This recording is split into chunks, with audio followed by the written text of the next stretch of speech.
The red carpet transforms our favorite stars into living works of art. But what happens when the spotlights dim and real life takes center stage? Today we're pulling back the curtain to reveal the fascinating contrast between Hollywood glamour and everyday reality. Join us as we explore both worlds of over 40 beloved celebrities. Charise Theon knows how to command attention. Red carpet. Charise, pure elegance in sleek gowns and perfect makeup. Her signature move? Those jaw-dropping Dior moments and diamonds could light up a small city. But grabbing coffee? Total flip. She rocks oversized sweaters and well-worn joggers like it's nobody's business. No fancy styling, no camera-ready poses, just Charise doing her thing. Her off-duty style screams comfort over glamour. And honestly, she pulls off both looks without breaking a sweat. Amy Adams brings the drama when duty calls. Award shows see her floating down red carpets in show-stopping gowns. Hair, flawless. Makeup, on point. Those vintage-inspired dresses and emerald jewels, they're basically her red carpet trademark now. But here's the plot twist. Regular Amy loves nothing more than basic leggings and comfy hoodies. She's out there living that sneaker life, blending in with other moms at the grocery store. No trace of Hollywood polish needed. Even her casual mom bun has become somewhat legendary in LA coffee shops. Jennifer Connelly never misses on the red carpet. Her weapon of choice? Sleek outfits that scream sophistication. Those Louis Vuitton moments? Absolutely unmatched in the fashion game. But flip the script to her daily routine. You'll spot her rocking structured blazers with lived-in jeans. She's got that effortlessly put-together thing down pat. No fussy details, just clean lines and classic pieces. Even in sneakers, she manages to look more polished than most of us on our best days. That's talent. Her street style has basically become the blueprint for elevated casual wear. Ana de Armas comes alive under those flash bulbs. She serves old Hollywood glam with a modern twist. Those delicate jewelry choices and perfectly fitted gowns. Pure magic on the red carpet scene. But here's where it gets good. Off camera, she's all about those denim shorts and loose tops. No stylist required, just genuine laid-back vibes. She's proof you don't need all the bells and whistles to turn heads. Red carpet Helena serves pure drama. Layers upon layers, unexpected combinations and accessories that shouldn't work but totally do. Those Vivienne Westwood moments? Absolutely iconic in the fashion history books. And guess what? Her everyday style packs just as much personality. Flowing skirts, vintage finds, and those round sunglasses make every sidewalk her personal runway. Mix in some colorful boots and mismatched patterns? That's just a typical Tuesday. She's not trying to blend in, and that's the whole point. Bold choices, zero apologies. Julianne Moore owns the sophistication game. Those red carpet moments? Pure class in monochrome outfits that could make anyone jealous. Her go-to designers know exactly how to make her red hair pop against those carefully chosen colors. But don't let the glamour fool you. Regular days see her keeping things refreshingly simple. Neutral sweaters, perfectly cut coats, and easy trousers make up her go-to looks. Kate Winslet brings the heat to every premiere. Structured gowns, timeless vibes, classic beauty. She's got the formula down. Those sleek updos and minimal jewelry choices? They've become her signature red carpet move. Cut to real life, she's serving comfort with a side of cool. Think cozy knits, well-loved jeans, and that's Winslet ownership. Her casual leather jacket collection deserves its own museum, honestly. No need for fancy tricks when you've got natural star power. She proves good style and doesn't need a red carpet to shine. Just add authenticity and you're golden. Zendaya? She's in a league of her own. Red carpet Zendaya switches it up from bold couture to sleek modernism without breaking stride. Every designer's dream muse, she makes headlines just by showing up. Off-duty, though? She's all about that high-low mix. Oversized blazers meet street-style sneakers. Designer pieces crash into vintage finds. Her ability to rock both Valentino and thrifted pieces?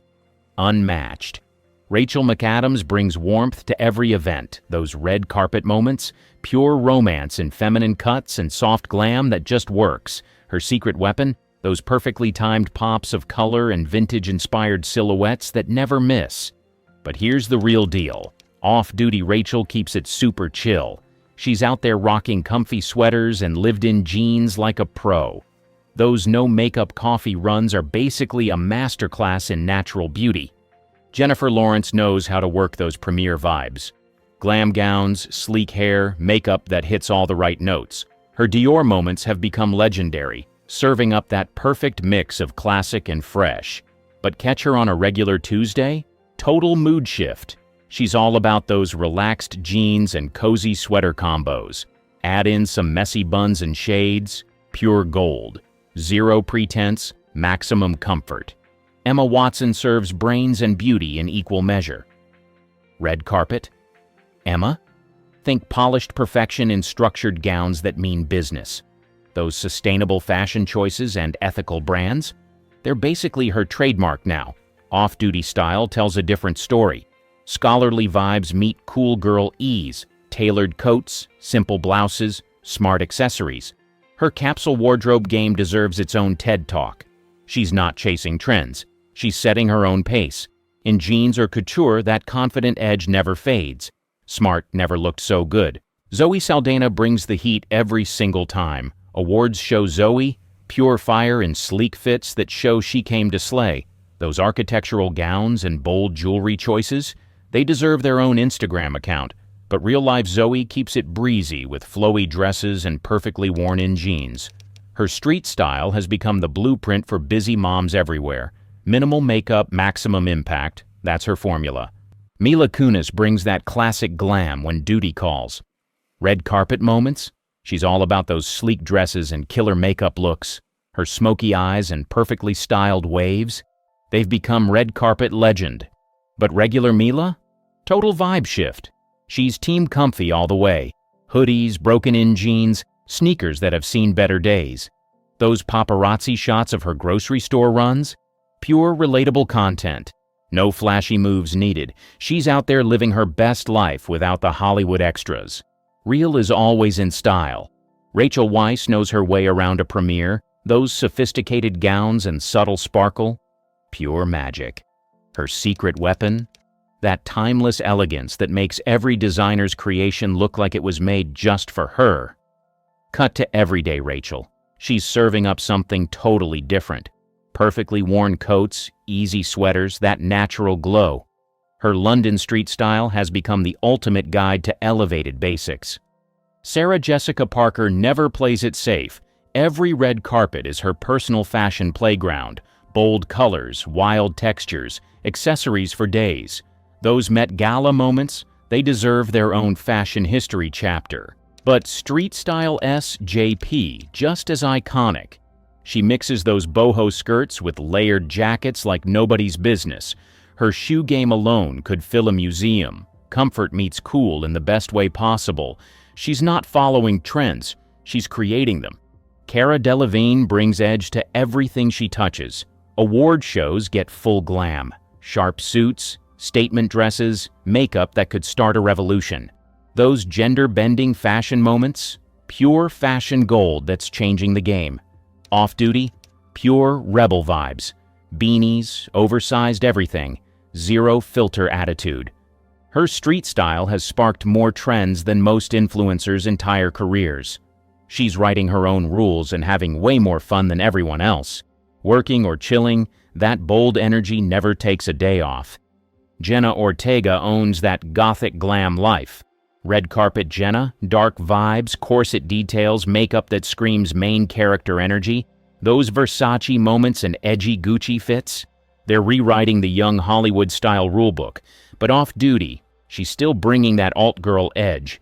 Combat boots meet baggy jeans in the best way possible. Her thrifted vintage pieces get as much attention as her designer looks. She's keeping that Wednesday Addams energy alive, just make it casual. Every look feels intentional, even when she's just grabbing coffee. That's when your style is actually yours. Emma Stone nails that Hollywood Golden Girl vibe. Premiere nights get the full treatment. Structured gowns, perfect red lips, waves for days. Those Louis Vuitton red carpet moments, pure fashion history in the making. Regular Emma's all about those easy sneakers and throw-on-and-go sweaters. Baseball caps replace those glamorous updos. Her coffee run style has launched countless Pinterest boards. Angelina Jolie commands attention without even trying. Those red carpet moments, pure drama in flowing black gowns and killer silhouettes. Her Saint Laurent and Valentino choices have become legendary in fashion circles. But Daily Angie keeps it practical. Classic trenches, neutral tones, those signature oversized shades, the way she turns airport terminals into runways, iconic. She's not trying to make headlines, she just naturally does. Even grocery runs look like scenes from a movie. That's what star power looks like in real life. Margaret Qualley brings that sweet sophistication everywhere. Events get the full treatment. Vintage vibes, delicate details, soft glam that works. Her Chanel partnerships showcase that perfect mix of classic and fresh energy.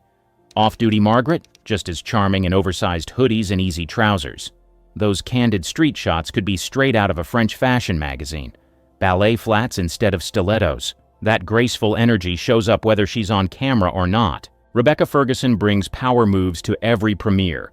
Red carpet ready means tailored fits and bold styling. Her Cannes Film Festival appearances, they've become masterclasses in modern elegance. But real-life Rebecca? Pure chill vibes. She's rocking those lived-in jeans and sneakers like they're haute couture. Those Stockholm street-style moments set serious trends. Minimal makeup, maximum impact.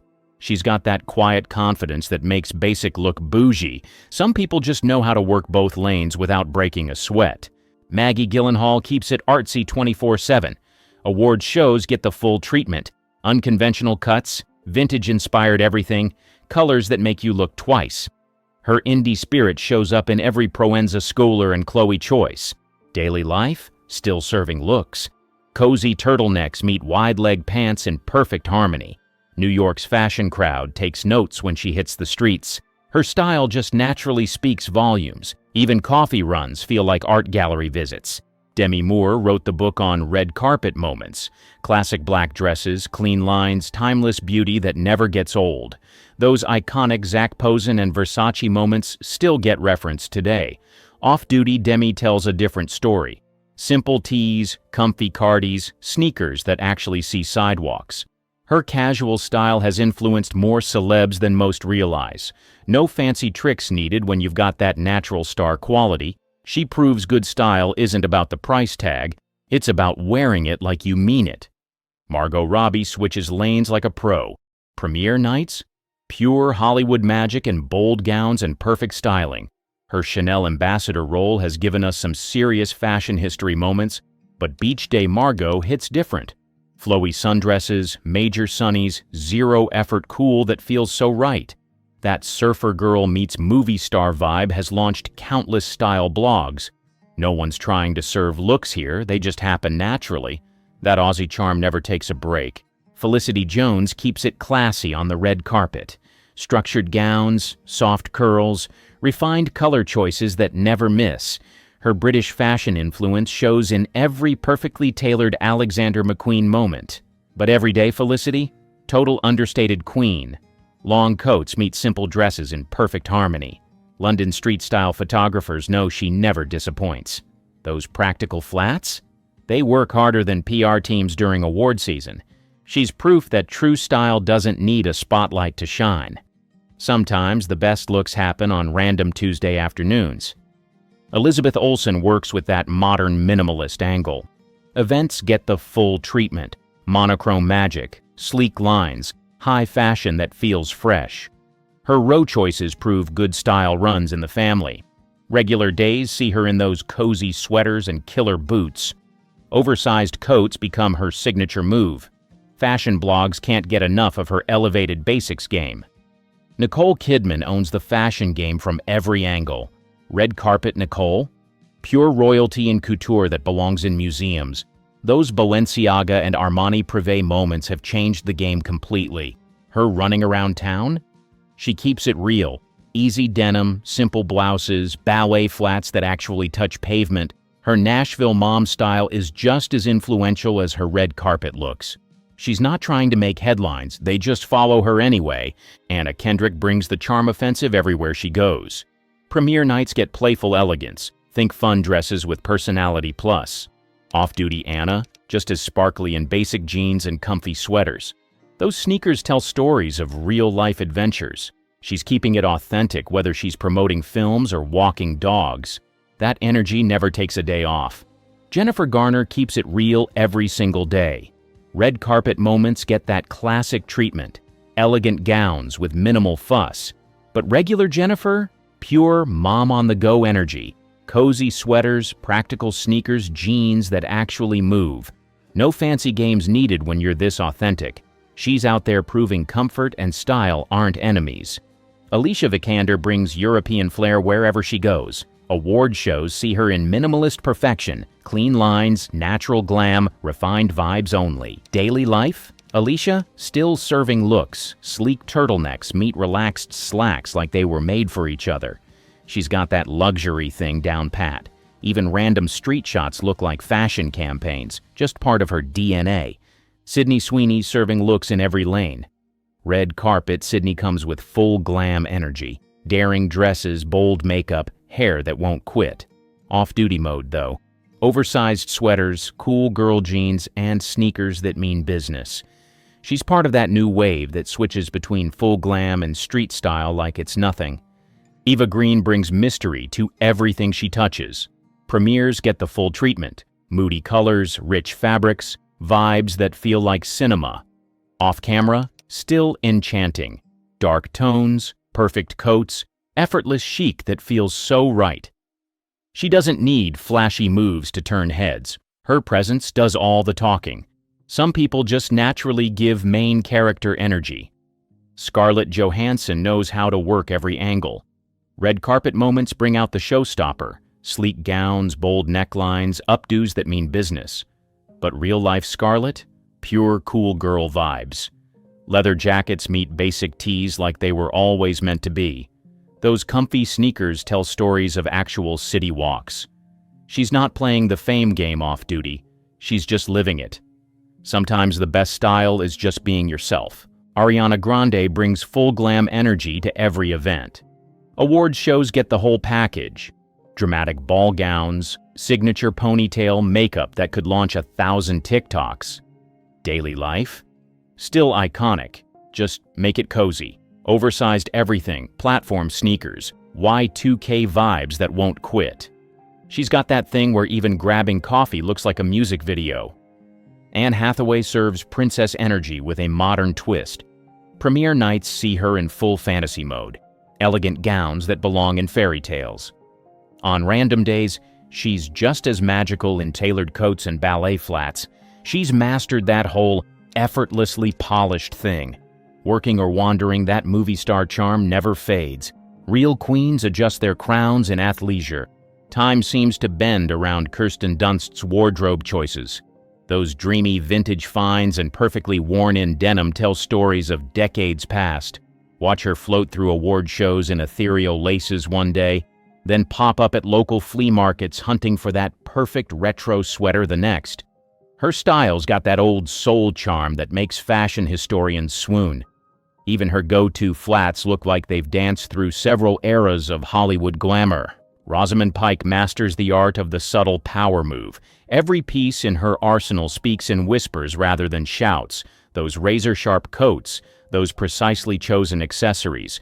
Forget the usual Hollywood playbook. She's writing her own rules with a distinctly British twist. Between takes, she'll stroll through London streets looking like she walks straight out of a Highsmith novel. Her minimal makeup and well-cut basics carry more intrigue than most people's full glam. Brie Larson's got this whole fashion game figured out from a different angle. One minute she's commanding red carpets in architectural wonders that could double as modern art installations. Next thing you know, she's raiding vintage shops in perfectly broken-in jeans, looking like your coolest friend who just happens to save the universe on weekends. Her wardrobe choices flip between bold statement pieces and that laid-back California ease. Olivia Wilde masters modern cool without breaking a sweat. Events get structured pieces with edge, bold details that make you look twice. Off-duty Olivia is just as sharp. Relaxed blazers meet perfect trousers in harmony. She's got that whole "I woke up like this" vibe, except it actually looks real. Directing or just directing herself to coffee, that confidence never sleeps. Natalie Portman rocks minimalism like nobody else in Hollywood. Her Dior moments pack serious punch. Clean lines, perfect fits, zero extras needed. Those structured gowns turn heads without trying too hard. But here's the real deal about Natalie. She's got that smart casual game locked down tight. Sharp trousers meet simple knits in all the right ways. Her coffee run outfits spark more style trends than most red carpet looks. She's not playing the fashion game, she's just living it. Even her grocery store runs have fashion editors taking notes. One minute, an actress is poised to take over the industry, and the next, she's blacklisted. That's exactly what happened to Tippi Hedin in the 1960s. She was plucked from obscurity by Alfred Hitchcock himself, landing the lead role in The Birds and Marnie. To anyone else, it would have seemed like she hit the jackpot, working with one of the most powerful directors in Hollywood. But the dream quickly turned into a nightmare when Hitchcock's attention became more than just professional. Hedin rejected his advances, and that's when things took a sharp turn. Hitchcock didn't just move on. He used his power to lock her into an exclusive contract, ensuring she couldn't work with any other directors. The nightmare didn't stop there. On the set of The Birds, the iconic attic scene pushed Hedin to her breaking point. She had been promised mechanical birds would be used. Instead, real, live birds were unleashed, attacking her, and causing both physical injuries and emotional trauma. It was far from just another day on set. Hedin later revealed that the scene left her so shaken she had to be hospitalized. Despite her undeniable talent and early critical acclaim, the damage was done. Hollywood wasn't ready to rally behind an actress who dared to stand up to a powerhouse like Hitchcock. Her career, which should have skyrocketed, was effectively put on ice. While Hedin didn't completely vanish, she certainly didn't get the roles she deserved. Hollywood's golden gates were firmly shut.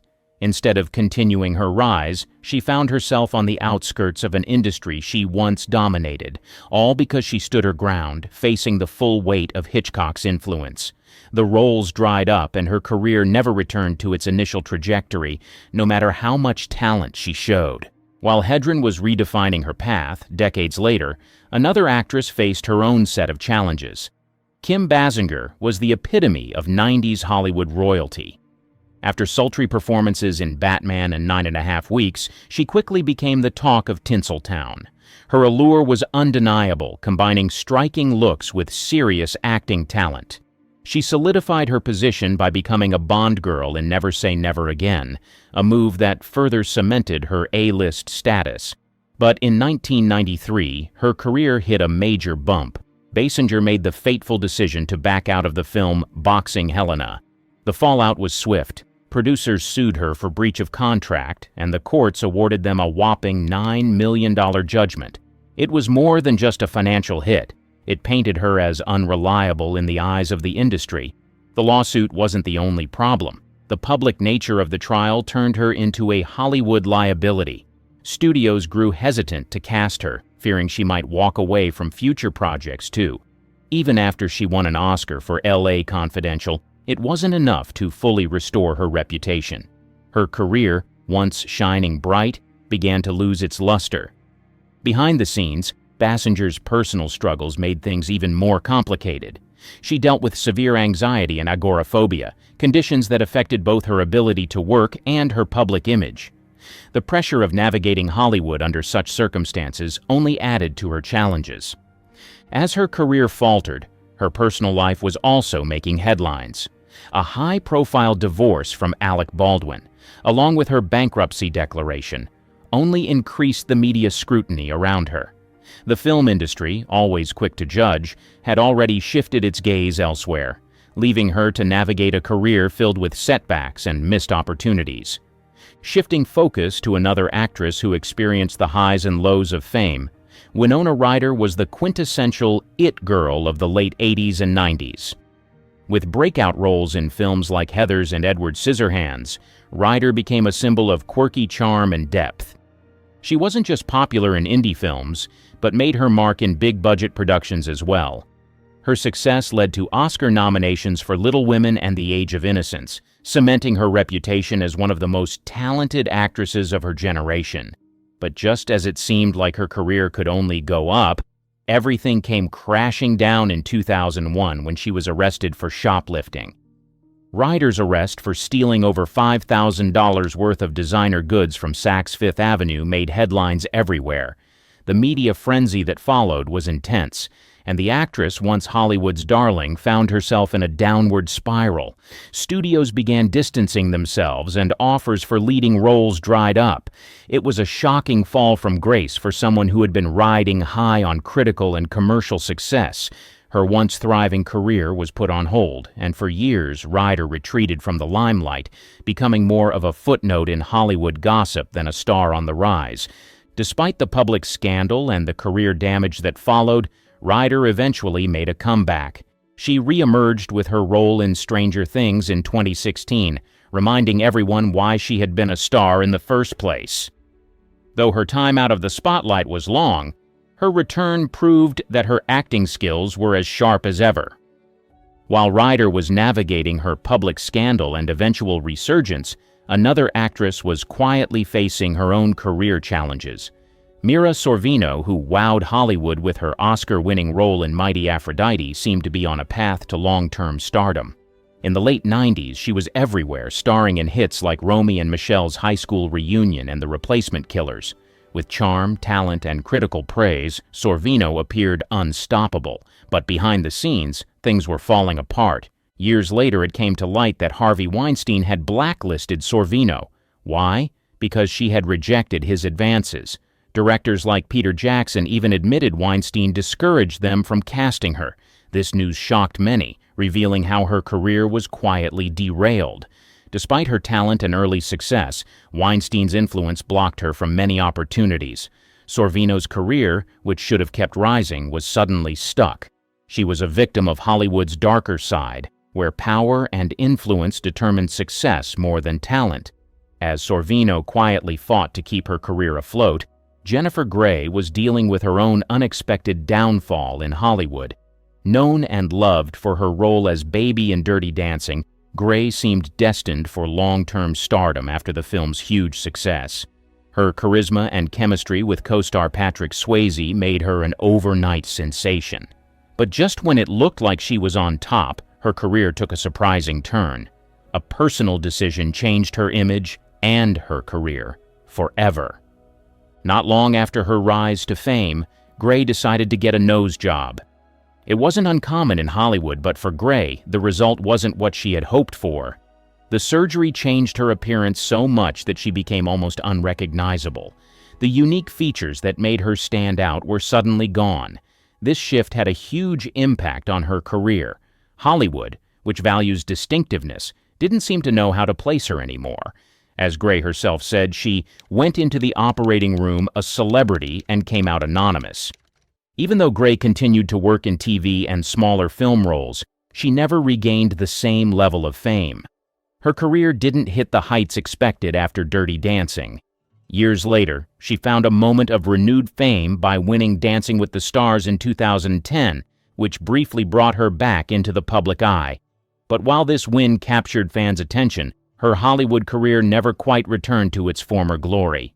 While Grey quietly navigated the fallout from her career-altering decision, Katherine Heigl was about to face her own industry backlash, but for very different reasons. In the early 2000s, Heigl was Hollywood's rising star. Thanks to her role in Grey's Anatomy and several hit romantic comedies, she was quickly becoming one of the most sought-after actresses. Playing Dr. Izzy Stevens even earned her an Emmy, solidifying her place at the top. She became known as the queen of romantic comedies.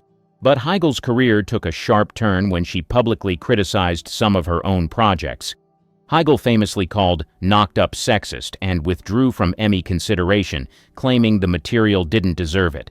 These candid comments didn't sit well with Hollywood. She was soon labeled as difficult to work with. In an industry where reputation is everything, this was a big problem. Rumors of diva behavior on set started circulating. As the whispers got louder, roles began to disappear.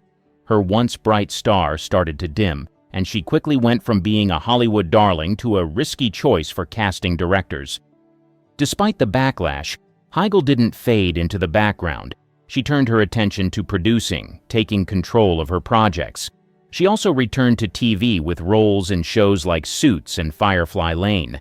It was a move to rebuild both her career and her image. Heigl has since spoken out about how the backlash affected her mental health, shedding light on the pressures of Hollywood. In a similar vein, Megan Fox experienced a meteoric rise and a sudden stumble. She shot to fame with Transformers in 2007, instantly becoming one of Hollywood's hottest stars. Dubbed the next Angelina Jolie, Fox was everywhere, from magazine covers to red carpets. But her quick rise came crashing down after one ill-advised comment. She compared director Michael Bay to an infamous dictator during an interview. That didn't go over well. The backlash was swift and Fox was dropped from the Transformers franchise. Almost overnight, her reputation took a hit. The media labeled her ungrateful and difficult to work with. This made it hard for her to land major roles. Fox found herself being typecast in less serious parts, far from the leading lady roles she had enjoyed before. Hollywood's door wasn't entirely closed, but it wasn't as welcoming as it once was. However, Fox didn't let this define her. She began speaking out about the hypersexualization she had faced early in her career and the struggles of being taken seriously as an actress. Fox also started exploring other interests outside of acting. She embraced environmental activism and focused on her role as a mother. By sharing more about her personal life and her thoughts on Hollywood's double standards, she began to reshape her public image. Though her career never returned to the height of her Transformers days, Fox showed she wasn't just a one-dimensional Hollywood starlet. While Fox was navigating her career hurdles, MoNique was facing her own uphill battle. She blew audiences away with her Oscar-winning performance in Precious. You'd think her career would skyrocket after that, but things took a sharp turn when she spoke out about being underpaid for promotional duties. MoNique wasn't afraid to name names, calling out Oprah Winfrey and Tyler Perry. Hollywood wasn't too happy about that. By refusing to play along, MoNique found herself blacklisted. She claimed she was lowballed for roles and expected to work for free to promote the film. Standing her ground came with a price. Roles started drying up. But MoNique didn't disappear. She returned to her roots, performing stand-up comedy and staying connected to her audience. In recent years, she even secured a Las Vegas residency, showing she still had star power. Despite the backlash, MoNique stayed true to herself and kept fighting. Beyond the stage, MoNique used her voice to speak up for equality in Hollywood. She didn't shy away from the tough conversations about pay and fairness. Speaking of strong women challenging the status quo, Rose McGowan was also making waves behind the scenes. Known for her bold roles in Scream and Charmed, McGowan was a 90s favorite. But beneath the surface, she was dealing with something far darker. She was one of the first to accuse Harvey Weinstein of misconduct. After rejecting him, her career stalled. Roles disappeared, and she found herself blacklisted from Hollywood. For years, McGowan stayed silent, fearing the backlash and industry power. But when the Me Too movement gained traction, she became one of its loudest voices. It came at a cost, though. Legal battles, public scrutiny, and media attacks followed. Still, McGowan didn't back down. She wrote her memoir, Brave, sharing her story and pushing for change in Hollywood's power structure. Her voice was impossible to ignore. Beyond activism, McGowan explored other creative outlets. She tried her hand at music, directing, and even released a documentary series. Though her career as an actress hit roadblocks, McGowan showed she wasn't just going to fade away. She used her voice and platform to fight for justice, proving her story wasn't just about Hollywood, it was about changing an entire industry.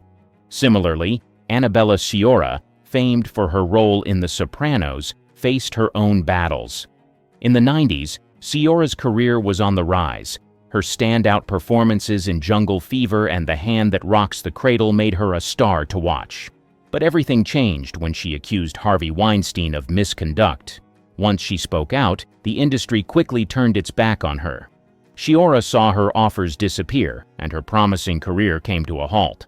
Hollywood seemed to punish her for speaking out against a powerful figure. For years, she struggled to find work. The impact of Weinstein's influence was strong, and Sciorra was left on the outside looking in. She found herself shunned, wondering how a career filled with so much promise could fall apart so quickly. The roles that had once seemed within reach were suddenly nowhere to be found. Her blacklisting was a stark reminder of how the industry treated those who spoke out against its most influential figures. Although Sciorra eventually returned to the screen, her career never returned to the heights it once promised. While she later took on roles in television shows like Luke Cage and Truth Be Told, her time as a rising star had been stolen by the industry's refusal to support her. Despite the challenges, Sciorra continues to push forward, but the shadow of Weinstein's blacklist still lingers over her once bright career. Turning to Linda Fiorentino, she made a splash with The Last Seduction in the mid-90s. Her performance drew rave reviews. Fiorentino was praised for portraying complex, strong female characters with ease. Critics buzzed about her award potential, and audiences were captivated by her work. But soon, rumors started circulating. Whispers about her being difficult on set began to surface. And in Hollywood, a reputation like that can quickly turn into a barrier. As the rumors spread, offers started drying up. Directors became hesitant to cast her, worried about possible on-set conflicts. Despite the setbacks, Fiorentino didn't vanish from the arts altogether. Instead, she shifted her focus. She reportedly turned to photography and began exploring other creative outlets. Fiorentino also got involved in philanthropy, using her time and platform to support educational and cultural initiatives.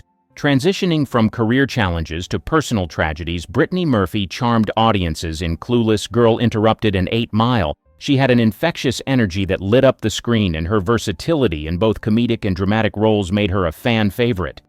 But behind the scenes, rumors began swirling about her health, dramatic weight loss, and personal life. These whispers, often amplified by tabloids, cast a shadow over her rising star. Speculation about her well-being became constant. Tragically, Murphy passed away in 2009 at the age of just 32. Her sudden death shocked both fans and friends. The official cause was pneumonia and anemia, complicated by prescription medications found in her system. But the circumstances around her death led to ongoing speculation. Just months later, her husband, Simon Monjack, also died under similar conditions. The strange nature of their deaths fueled conspiracy theories, including concerns about toxic mold in their home, although no evidence supported this claim. Murphy's sudden passing left many unanswered questions and a profound sense of loss. Her career, which once seemed full of promise, was cut short, leaving fans wondering what could have been. While Murphy's story highlights the fragility of life, Shannon Doherty exemplifies resilience in the face of adversity.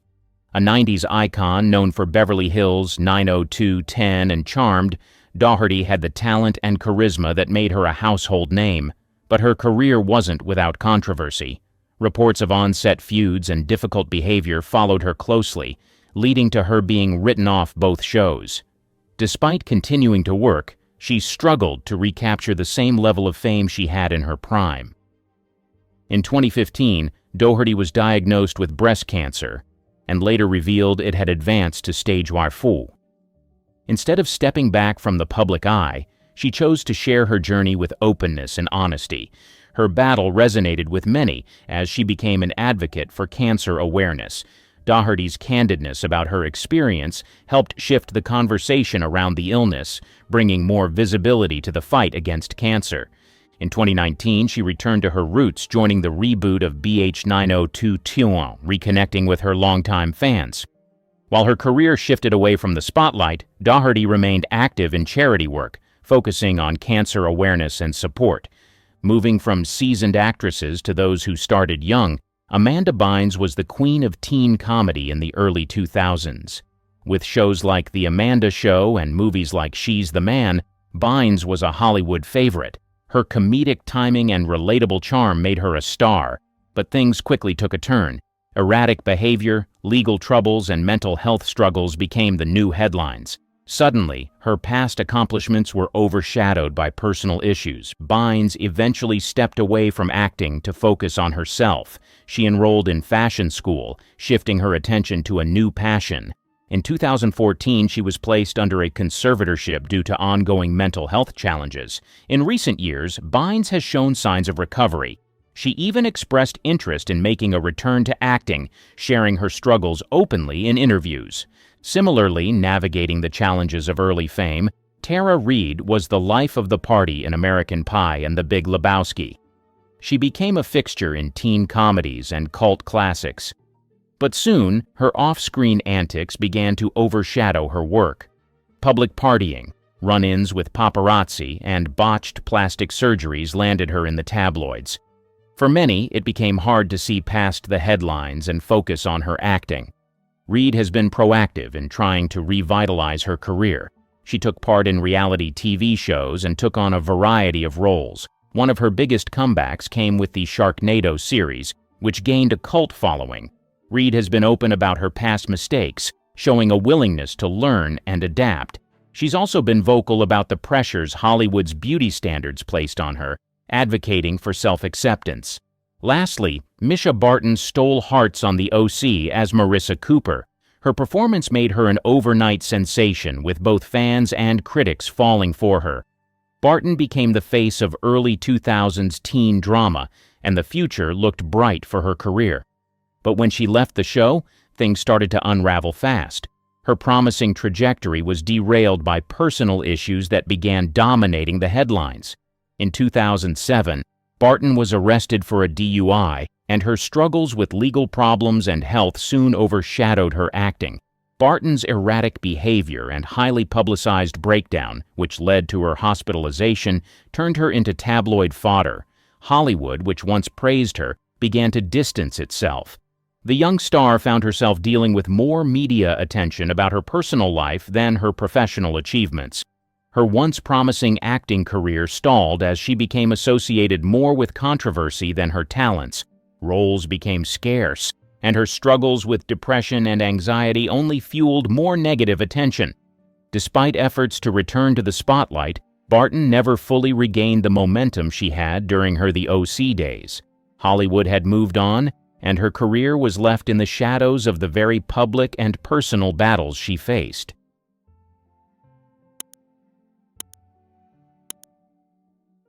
Hollywood has seen many stars, but there are some that are just unforgettable. Lonnie Anderson, the sensational TV star who made waves in the 70s, is a clear example of a Hollywood star who is both irreplaceable and unforgettable. From 1966 to date, Lonnie has shown the world what it means to be a phenomenal actress. Over the years, she has risen above the storms of life and etched her name in the history of Hollywood. She may be in her 70s right now, but she looks nothing like her age, and it may surprise you to know that she is still acting. This gorgeous and talented actress has led a life that is worth emulating, and these mind-blowing facts about her will surely leave you shocked and inspired at the same time. Why she decided to teach. In the 70s and 80s, Lonnie was living the life of a superstar, and she was loving it. However, most people don't know what her life looked like before the fame. In her early 20s, she made certain decisions that left her on the brink of poverty, and she had no choice but to take on certain jobs to support herself and her baby. See, Lonnie Anderson has always been one to turn lemons into lemonades, and her attitude towards a broken marriage was not any different. Before she got famous, the actress was living a normal life. Sure, she had the makings of a superstar, but she had not caught the acting bug yet. So her focus at the time was building a family with a man she had fallen in love with, Bruce Hasselberg. The couple later welcomed a beautiful daughter, but things quickly went sour. Their marriage ended in a divorce before Lonnie even turned 21, and she was left to fend for herself and her baby. This was one of the most trying times in Lonnie's life, especially because she didn't plan on ending up alone at such a young age with such a huge responsibility. However, instead of running away from her problems, she decides to face the situation head-on. Lonnie made up her mind to do everything in her power to fend for her child, even if it meant taking on a teaching job. Sure, she was young, but she was also determined to build a better life for herself. The marriage may have ended, but she soon realized that she had her whole life ahead of her and she had the power to transform her life. So she took on a teaching position and poured her heart into it. As she was teaching, she also used the opportunity to complete college, knowing well that being educated will open more doors for her in future. Soon enough, she was able to earn enough to take care of herself and provide her daughter's basic needs. This phase of her life is not one that a lot of people know about, but it surely contributed to making her the resilient person she is known as today. Since then, Lonnie has taken every challenge that life has thrown her way and turned it around for her good. She is truly a fighter, and success is never far from people like her. More than a sex symbol. In an industry where beauty is an acceptable currency, Lonnie wanted to offer more than just beauty. The world saw her as a sex symbol, but she wanted more for herself. There is no denying that Lonnie Anderson was on top of the world in the peak years of her career, and her looks contributed greatly to her success. Her timeless beauty possessed an ethereal allure with her cascading golden locks, sparkling azure eyes that mirrored the vast skies of admiration, and a captivating smile that could light up the darkest rooms. Her curvaceous silhouette and graceful demeanor enchanted audiences and made it easy for her to stay relevant at a time when physical attractiveness was in high demand in the industry. When her star began to rise, people fell in love with her for a lot of reasons. Some loved her acting skills, while others fell in love with her looks. Her presence on screens reminded people of the likes of Jane Mansfield and Marilyn Monroe, and as much as she loved being associated with those names, there was a part of her that wanted more. Being seen as a sex symbol got her a lot of fame and attention, but she knew that she had more to offer, so she decided to do everything in her power to show her fans that her skills were mind-blowing. As her career progressed, she started working towards becoming a more versatile actress and being loved for more than just her physical looks. With every role she took on, she strategically showcased her diverse skills and made career decisions that allowed her to show the world what she was capable of. Unlike a lot of actresses who were not able to break free from the sex symbol tag, Lonnie strategically worked on her career until people began to see beyond her looks and endowed body. These days, when her name is mentioned in a room, people remember her as the phenomenal actress who embodied diverse roles and gave her fans performances they will never forget. It is impossible to refer to her as just a sex symbol because she has made it clear to the world that she is way more than that. She is a versatile actress who can transform herself into different characters in different genres. From drama to comedy and many more genres, Lonnie Anderson has been unstoppable over the years.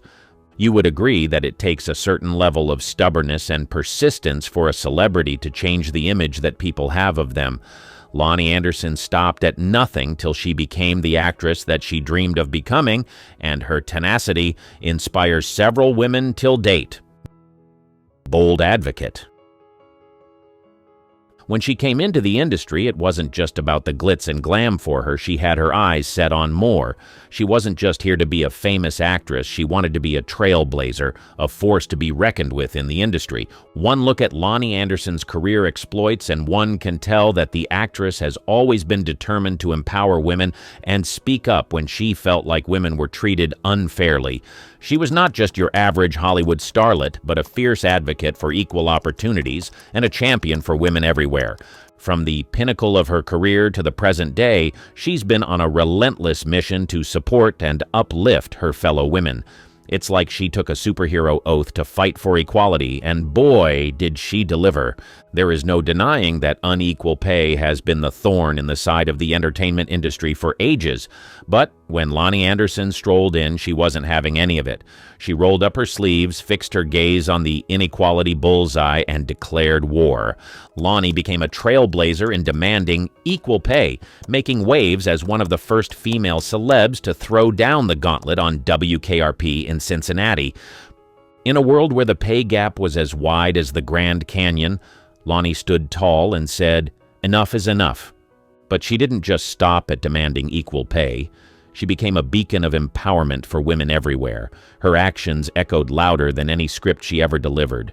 Lonnie Anderson wasn't just another actress. She was a fierce advocate for change, a catalyst for a shift in the status quo. Fast forward to today, and Lonnie's legacy is etched in the annals of Hollywood. She's not just a name on the Walk of Fame, she's a symbol of resilience, a reminder that one person can spark a revolution. In a world where inequality still rears its ugly head, Lonnie Anderson, her life shows what happens when a woman possesses the power of determination, when a woman refuses to let the spotlight dim the fire within her. She raises awareness for cancer research and COPD.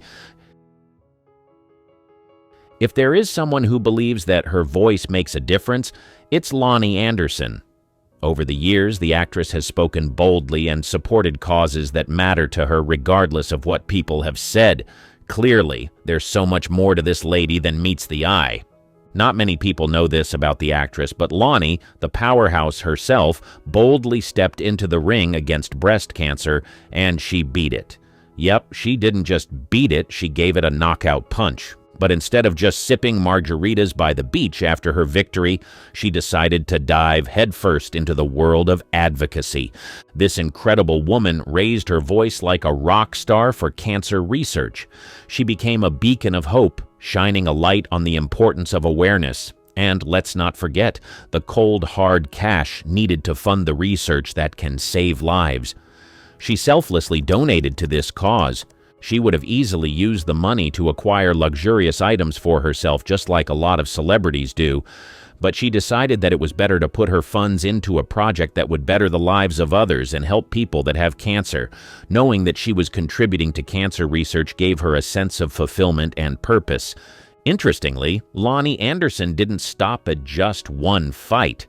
Nope, she grabbed the mic again, this time for COPD, chronic obstructive pulmonary disease. Why, you ask? Well, it turns out her parents were in a serious relationship with cigarettes, and it affected their health so much that they ended up with COPD. Lonnie saw the toll it took on her family, and she made up her mind not to let others go through what her folks endured. It's safe to say that Lonnie Anderson is the unsung hero, fighting battles off-screen, using her voice not just to entertain, but to make a real difference in the world. Whether it's cancer or COPD, she's there, a fierce advocate with a heart as big as Hollywood.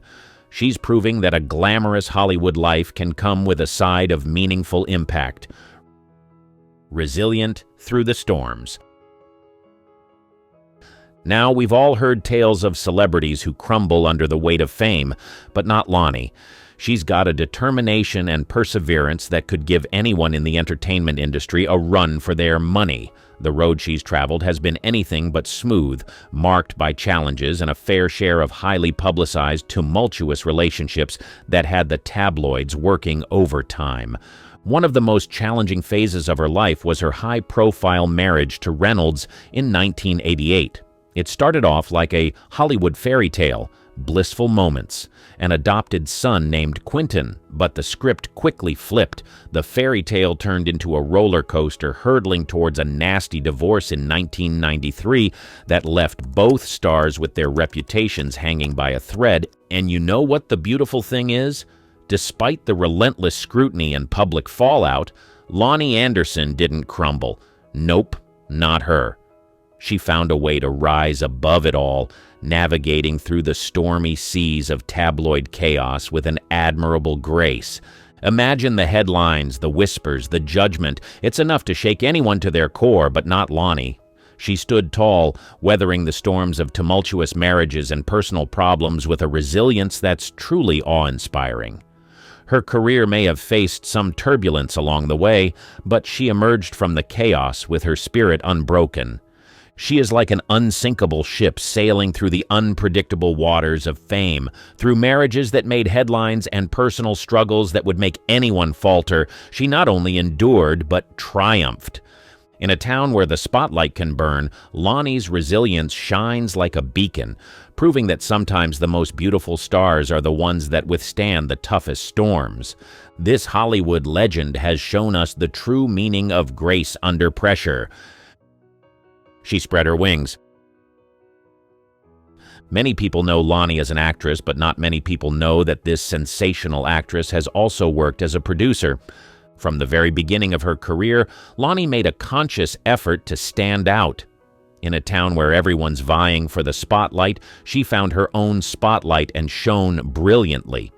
It wasn't just about the looks or the charisma. It was about that extra something that made Lonnie uniquely herself. But here's where it gets even more interesting. Lonnie Anderson wasn't content with just being in front of the camera. No, she decided to spread her wings and venture into the world of production. Now that takes guts. Imagine stepping out of the comfort zone of being a celebrated actress to take charge behind the scenes. One of her notable ventures into production was the TV movie White Hot: The Mysterious Murder of Thelma Todd, where she not only starred, but also wore the producer's hat. It's one thing to take on a challenging role, but it's a whole different ballgame to oversee the entire production. Yet, Lonnie wasn't one to shy away from challenges. She embraced them. But Lonnie Anderson didn't stop there. She went on to produce another TV movie titled Sorry, Wrong Number, showcasing not only her acting prowess, but also her knack for bringing compelling stories to the screen. It's a bold move to invest not just your talent, but your time and resources into creating your own works. And that's exactly what Lonnie did. And let's not forget her foray into sitcom production with Easy Street. It's like she said, "Why settle for just one role when I can wear multiple hats?" She took charge, made decisions, and brought her creative vision to life. Lonnie Anderson didn't just follow the Hollywood script, she wrote her own. From captivating audiences as an actress to making waves as a producer, she's proven that true greatness lies in the courage to stand out and take charge. This Hollywood icon is not just a star on the screen, but a force behind it, rewriting the rules and leaving her mark in the industry. Staying relevant in the industry. A lot of people believe that when an actress gets older, it becomes difficult for such an actress to survive in the industry. This is because younger actresses are usually prioritized when it comes to acting opportunities, but Lonnie's story has been different over the years, and at over 78 years young, Lonnie is still very much a force to be reckoned with in the entertainment industry. Now, that's not just impressive, it's downright inspiring. She hasn't let age become a roadblock. Instead, she's turned it into a stepping stone to showcase that talent knows no expiration date. While others might be contemplating retirement, Lonnie remains an active and vibrant presence in the industry. She has refused to slow down because there's still so much to explore and share. Her commitment to her craft is nothing short of admirable. What's even more remarkable is that she's not just sitting pretty, she's diving headfirst into various projects. Television appearances? Check. Charity events? Absolutely. Lonnie Anderson isn't just relevant. She's an integral part of the entertainment landscape, proving that age is but a number. Interestingly, she's slated to feature in a Lifetime film, Ladies of the 80s: A Diva's Christmas. Lonnie isn't just making appearances, she's securing leading roles and keeping the audience hooked with her undeniable charm and talent. In a world that often dismisses seasoned actresses, Lonnie Anderson is a beacon of resilience and tenacity. She's showing the industry and the world that there's so much more to offer beyond the stereotypes associated with age. Every day that passes by, she proves that staying relevant isn't about fighting against time, but dancing with it, embracing every chapter of life, and showing that the spotlight belongs to those who continue to shine, no matter how many candles are on their birthday cake. The selfless philanthropist. You know, Lonnie Anderson isn't just a fantastic actress, she's got a heart of gold too. One mind-blowing fact about her is that she's been making a real impact through her philanthropic endeavors. It's not just about the glitz and glamour of Hollywood for her. She's dedicated to making a positive difference. One shining example of her commitment is the Celebrity Recognition Award she received from the American Cancer Society. Now picture this, Lonnie, not just gracing our screens with her talent, but also being recognized for her efforts in the fight against cancer. This award isn't just a shiny trophy, it represents the tireless work she's put into supporting cancer-related causes. It's like a big thumbs up from the universe, acknowledging her significant contributions. You can almost see her not just as a TV icon, but as a real-life hero, standing up for something bigger than herself. And it doesn't stop there. Lonnie's involvement in philanthropy goes beyond awards and recognition. She's actively working to make the world a better place, showing that kindness is just as glamorous as any Hollywood premiere. It's like she's using her fame not just to shine in the spotlight, but also to shine a light on important causes. Lonnie Anderson is not just a talented actress, but also a compassionate soul making waves in the world of philanthropy. It's a side of her that adds an extra layer of awe and admiration to the person we see on our screens. And who knows, maybe she's inspiring others to take up the mantle of doing good in their own way. Lonnie is not just entertaining us, but also for making the world a better place, one award and one act of kindness at a time. She was honored in a special way. In 1986, Lonnie Anderson, the actress we all know and love, got the Hollywood treatment. No, not another blockbuster movie. Something even more iconic. She got her very own star on the Hollywood Walk of Fame. Now, imagine strolling down that legendary sidewalk, surrounded by the glitz and glamour of Tinseltown. As you walk, you spot Lonnie's star shining brightly among the countless others. It's like a glittering constellation in the concrete jungle of Hollywood, and she earned her place there.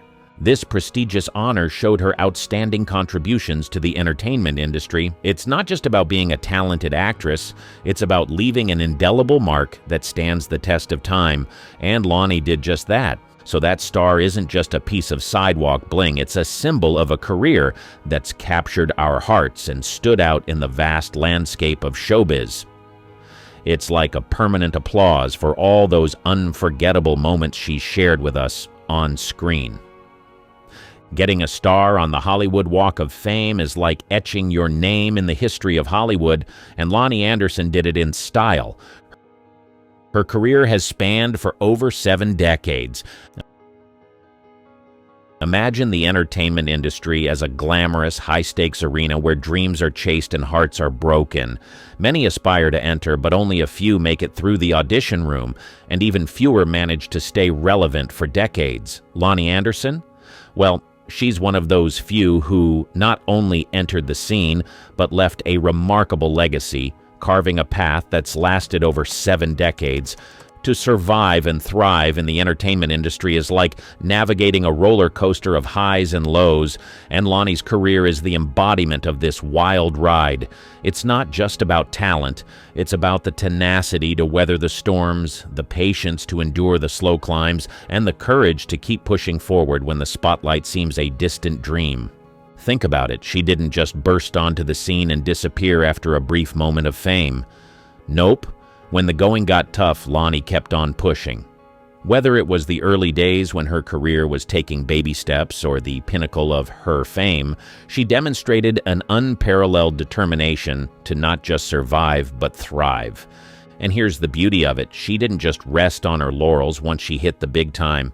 Instead, she used her newfound fame to develop the skills and character traits necessary to sustain her position in the industry. It's like she turned every challenge into an opportunity for growth, evolving with the industry and staying relevant through the ever-changing tides of showbiz. Lonnie Anderson's career is not just a resume, it's a saga of passion, persistence, and an unwavering commitment to the craft. It's safe to say that she's a living legend. How does a small-town girl from Georgia become the face of Hollywood's most seductive era? Kim Basinger didn't just captivate audiences, she redefined what it meant to be irresistible. Let's explore why she became every man's dream. Early years and model stardom. Camila Ann Basinger, born December 8, 1953, in Athens, Georgia, grew up in a creative household. Her father, Donald Wade Basinger, was a big band musician and loan manager, while her mother, Ann, had once been a model and competitive swimmer. With this artistic lineage, it seemed only natural that Kim would eventually shine. Yet, in her early years, her reserved nature suggested a different story. As a child in her small southern town, Kim was intensely shy and often retreated into her artistic passions. Drawing, playing music, and dancing became her safe havens.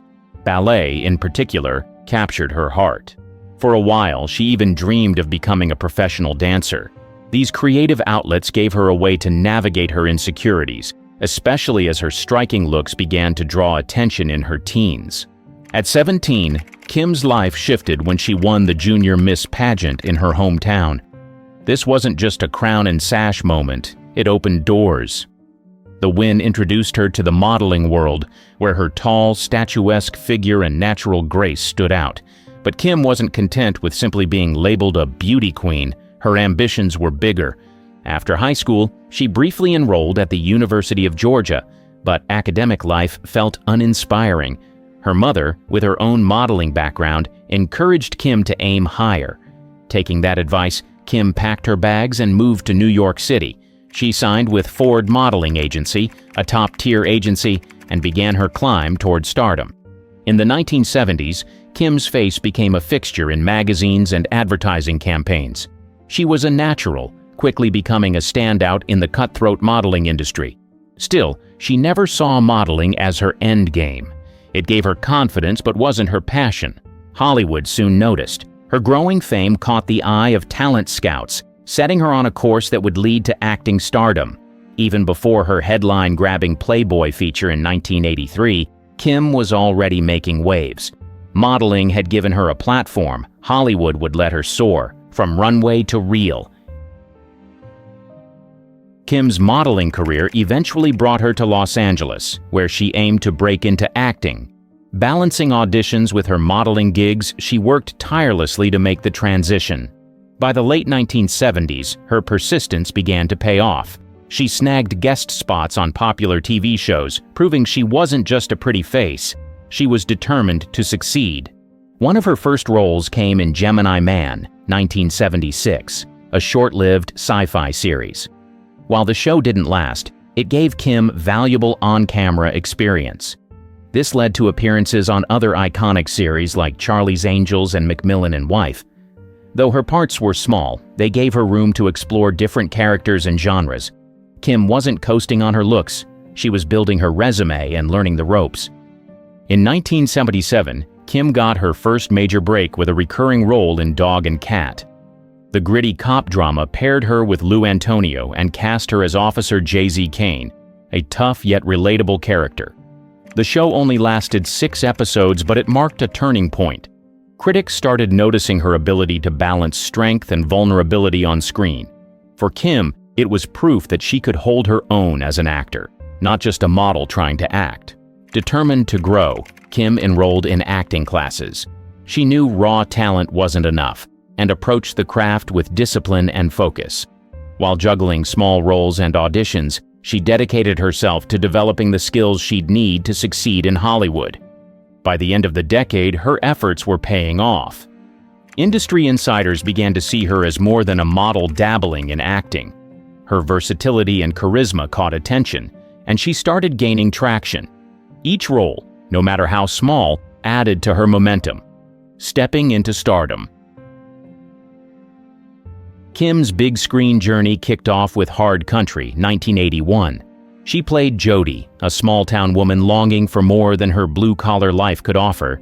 It was a shift from the glamorous roles people might have expected, showing Kim's willingness to dig deeper. Jody's story resonated with viewers, and Kim brought a quiet intensity to the role that critics couldn't ignore.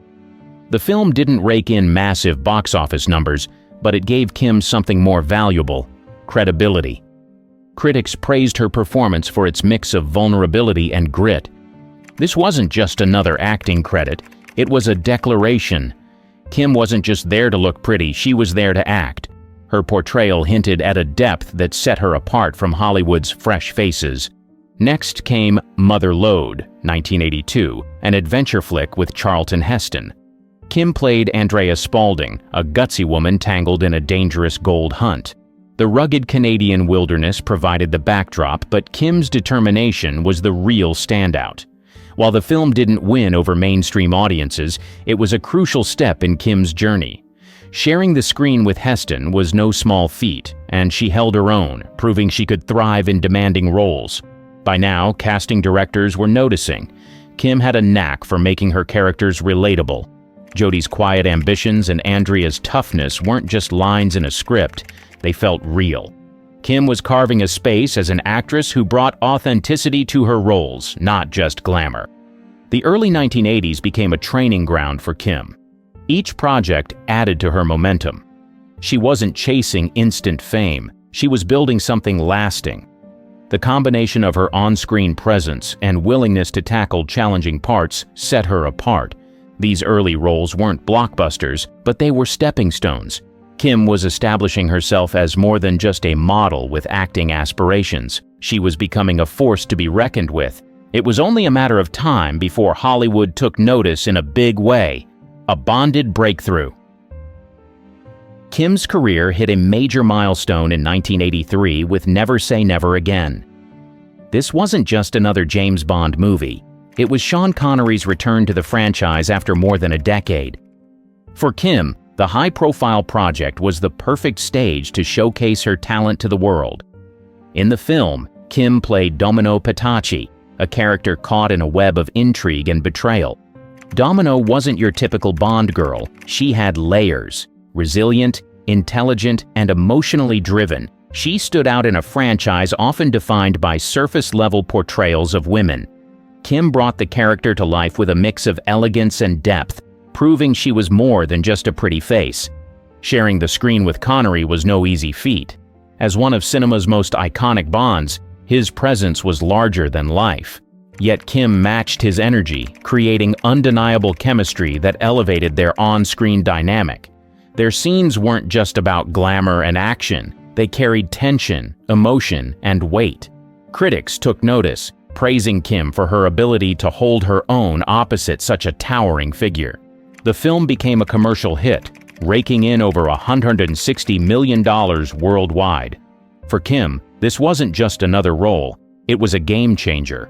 Audiences everywhere were captivated by her performance, and her portrayal of Domino became one of the franchise's most memorable.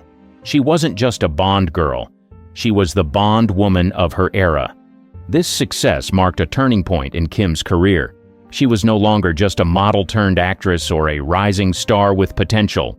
Never Say Never Again cemented her as a leading lady, capable of carrying big-budget films alongside industry legends. The film's global impact opened doors to new opportunities. Directors saw her as more than a supporting player. They saw a star. Kim had proven she could handle the spotlight, and the projects that followed would solidify her status as one of the most sought-after actresses of the 1980s. A bold move with 9.5 weeks. If Never Say Never Again made Kim a star, 9.5 weeks, 1986, turned her into a sensation. Directed by Adrian Lyne, the film dove deep into the intense, unpredictable relationship between Kim's Elizabeth and Mickey Rourke's enigmatic John. It wasn't your typical love story. It was raw, emotional, and unapologetically provocative. The movie made waves for its steamy and boundary-pushing scenes. Some critics found it exploitative, while others praised it as an honest look at desire and power dynamics. But audiences couldn't look away. The chemistry between Kim and Rourke was electric, and Kim's performance anchored the story. As Elizabeth, she was vulnerable yet strong, making a character in such a tumultuous relationship feel painfully real. Kim didn't hold back. Her portrayal of Elizabeth was fearless, bringing authenticity to the highs and lows of the character's emotional journey. She showed a depth that went beyond the surface, balancing the sensuality of the role with genuine heartbreak. This wasn't just about being daring, it was about being truthful. The film wasn't an easy project to take on. Its themes and explicit content were risky for any actor, let alone one transitioning into leading roles. But Kim wasn't interested in playing it safe. She embraced the complexity of the role, proving she was willing to push boundaries for her craft. 9.5 weeks wasn't just a movie, it became a cultural touchstone. It was controversial, yes, but it was also a box office hit and gained a cult following over time. The film cemented its place as a defining piece of 1980s cinema, and Kim's performance became iconic. For Kim, this was a career-defining moment. It proved she could carry a film that challenged societal norms and sparked conversations. Her willingness to take risks, both emotionally and professionally, set her apart from the crowd. 9.5 weeks didn't just solidify her as a star, it showed the world she was fearless, versatile, and unforgettable. The glamour of Batman. By 1989, Kim Basinger was already a Hollywood star, but Batman took her career to the next level. Directed by Tim Burton, the film redefined the superhero genre with its dark, gothic style. As Vicky Vale, a photojournalist and Bruce Wayne's love interest, Kim brought old-school Hollywood charm to this brooding, action-packed blockbuster. Her casting wasn't planned. Sean Young was originally set to play Vicky but had to drop out after a horseback riding accident. Producers scrambled, and Kim stepped in at the last minute. Despite the sudden change, she slid into the role effortlessly. Her portrayal blended intelligence, elegance, and a quiet sensuality that complemented Michael Keaton's introspective Bruce Wayne. Their chemistry gave the film a romantic core amid all the chaos, adding depth to the story. Batman was a game-changer. It grossed over $400 million worldwide, becoming one of the highest-earning films of its time. While much of the spotlight went to Tim Burton's direction and Jack Nicholson's legendary Joker, Kim's performance didn't go unnoticed. Her Vicky Vale wasn't just another damsel in distress. She was confident, resourceful, and quick on her feet, a character who held her own in Gotham's dark and dangerous world. Male fans were particularly drawn to her balance of wit and allure. Vicky was intelligent and capable, but she also exuded the kind of glamour that made Kim unforgettable on screen. She became a standout in a film packed with big personalities and larger-than-life visuals. Behind the scenes, Kim played a key role in promoting the film. She toured the globe as the face of Batman, charming fans and reporters alike. Whether talking about her work with Burton or discussing Vicky's role in the story, she showcased the charisma that made her such a magnetic star. Diversifying in the 90s. After Batman 1989, Kim Basinger wanted to prove she was more than a blockbuster star. She began the 1990s with The Marrying Man, 1991, playing Vicki Anderson, a glamorous nightclub singer in a whirlwind romance with Alec Baldwin's character. The film mixed comedy and drama, giving Kim the chance to show off her charm and musical talents. While the movie didn't wow critics or audiences, her off-screen romance with Baldwin stole the spotlight. Their highly publicized relationship made them Hollywood's it couple, keeping Kim a regular feature in tabloids. Next came Final Analysis, 1992, a steamy thriller with Richard Gere. Kim played Heather Evans, a seductive and manipulative woman caught in a dangerous love triangle. The role let her explore a darker, more layered character. Critics had mixed feelings about the film, but Kim's performance earned praise. Her ability to balance vulnerability with danger reminded audiences why she excelled in complex roles. That same year, she surprised everyone with Cool World, 1992, an ambitious live-action animated hybrid directed by Ralph Bakshi. Kim took on the role of Holly Wood, a sultry cartoon character determined to become human. The movie's quirky concept and bold style didn't land with viewers, and it flopped at the box office. Still, Kim's choice to embrace such an unconventional role showed her willingness to take risks. These films marked a turning point in Kim's career. She wasn't content to stick with safe roles. Instead, she chose projects that challenged her and defied expectations. Whether playing a femme fatale, a glamorous singer, or even a cartoon, Kim demonstrated her range and fearlessness. Not all the movies were hits, but Kim's presence always stood out. Male fans in particular admired her daring choices and undeniable allure. Her ability to balance glamour with depth kept audiences captivated, even when the scripts didn't. By the mid-1990s, Kim had established herself as an actress unafraid to push boundaries while remaining one of Hollywood's most magnetic stars. Career high with LA Confidential. In 1997, Kim Basinger reached a career milestone with LA Confidential, Directed by Curtis Hanson, the neo-noir thriller showcased her as Lynn Bracken, a high-class escort styled after 1940s star Veronica Lake.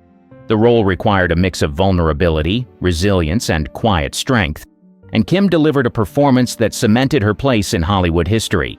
The film was both a critical and commercial triumph.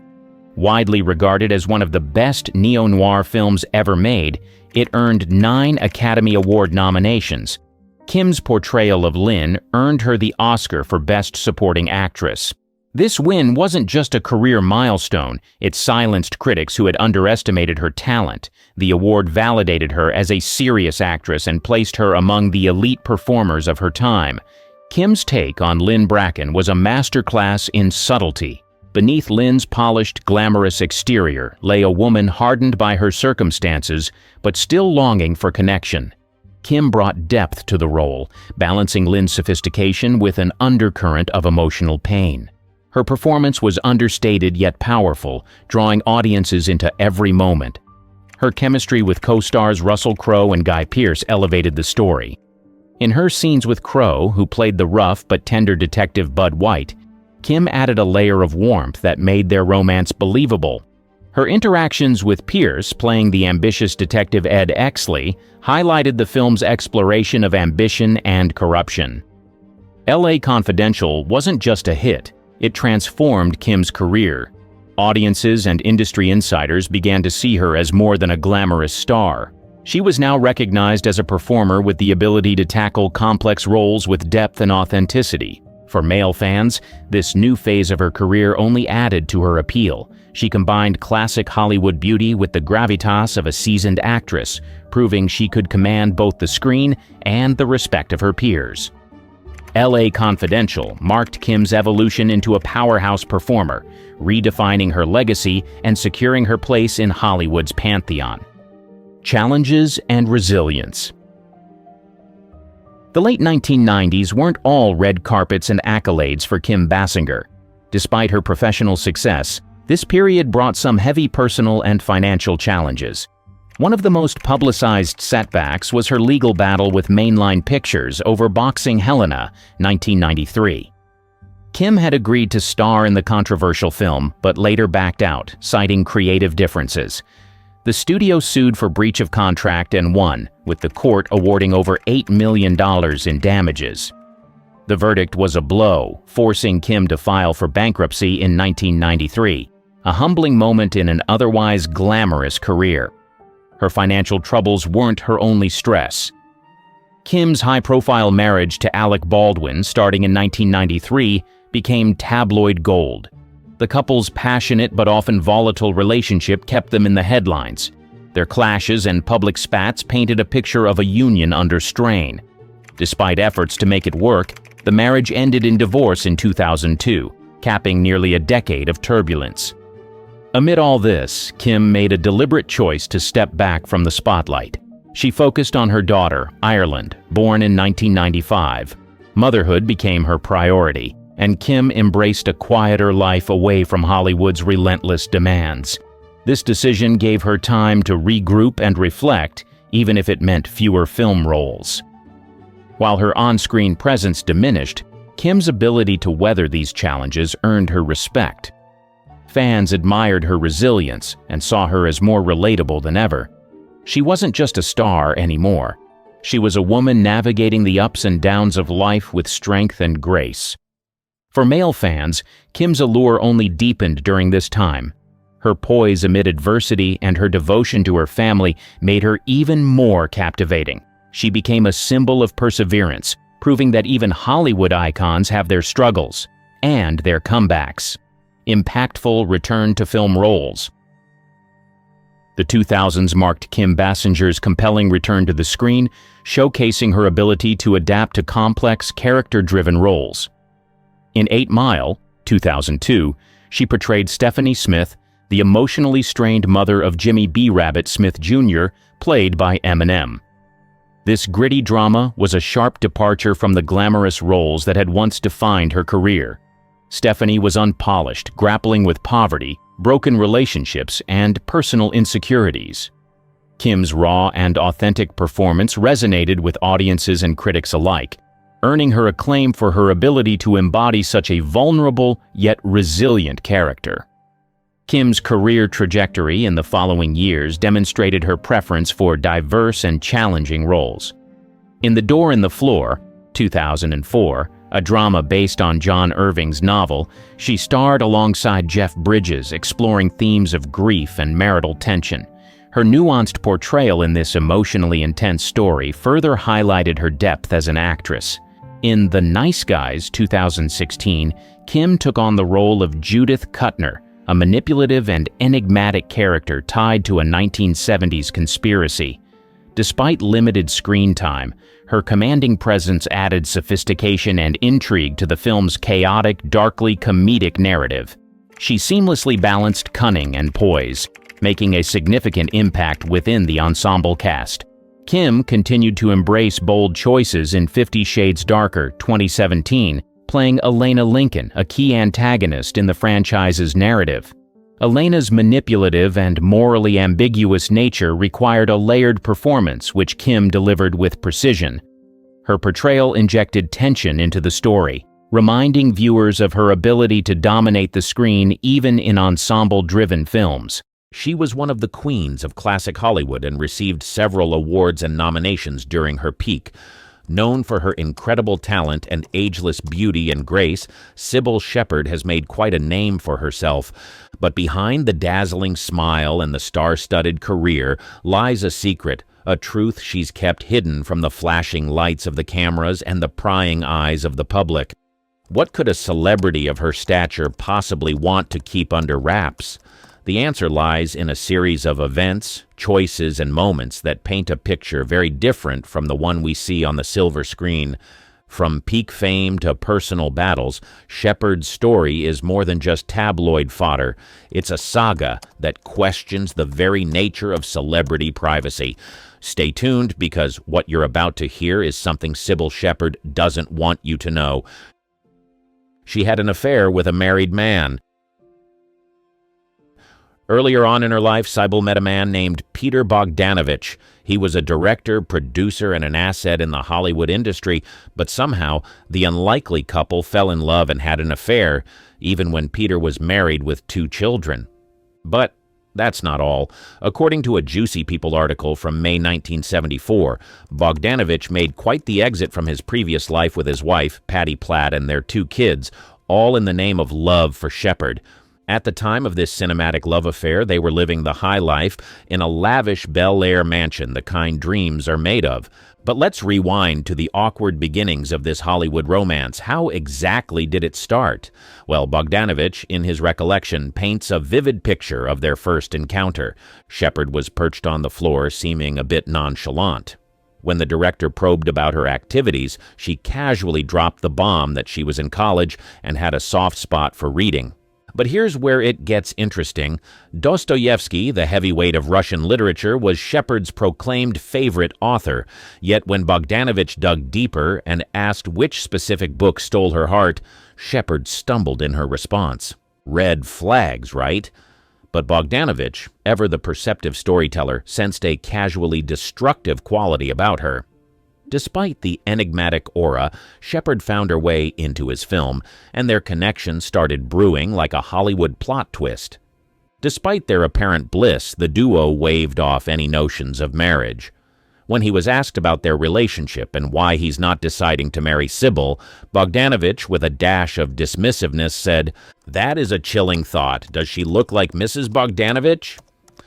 While this came off as an innocent remark, some say it was an indirect insult to Cybill, as it suggested that she was only good enough to be a mistress, never a wife. She couldn't marry right. Cybill Shepherd's journey down the aisle has been a bit of a roller coaster, marked by several marriages that captured the public's attention. Let's take a stroll down the matrimonial memory lane. It all started in a Memphis nightclub where Cybill Shepherd and David Ford's worlds collided in a whirlwind of music and attraction. They were like magnets, drawn together from the get-go. Ford, a guide into the enchanting realm of blues music, sparked a fire in Shepherd's heart for the stage.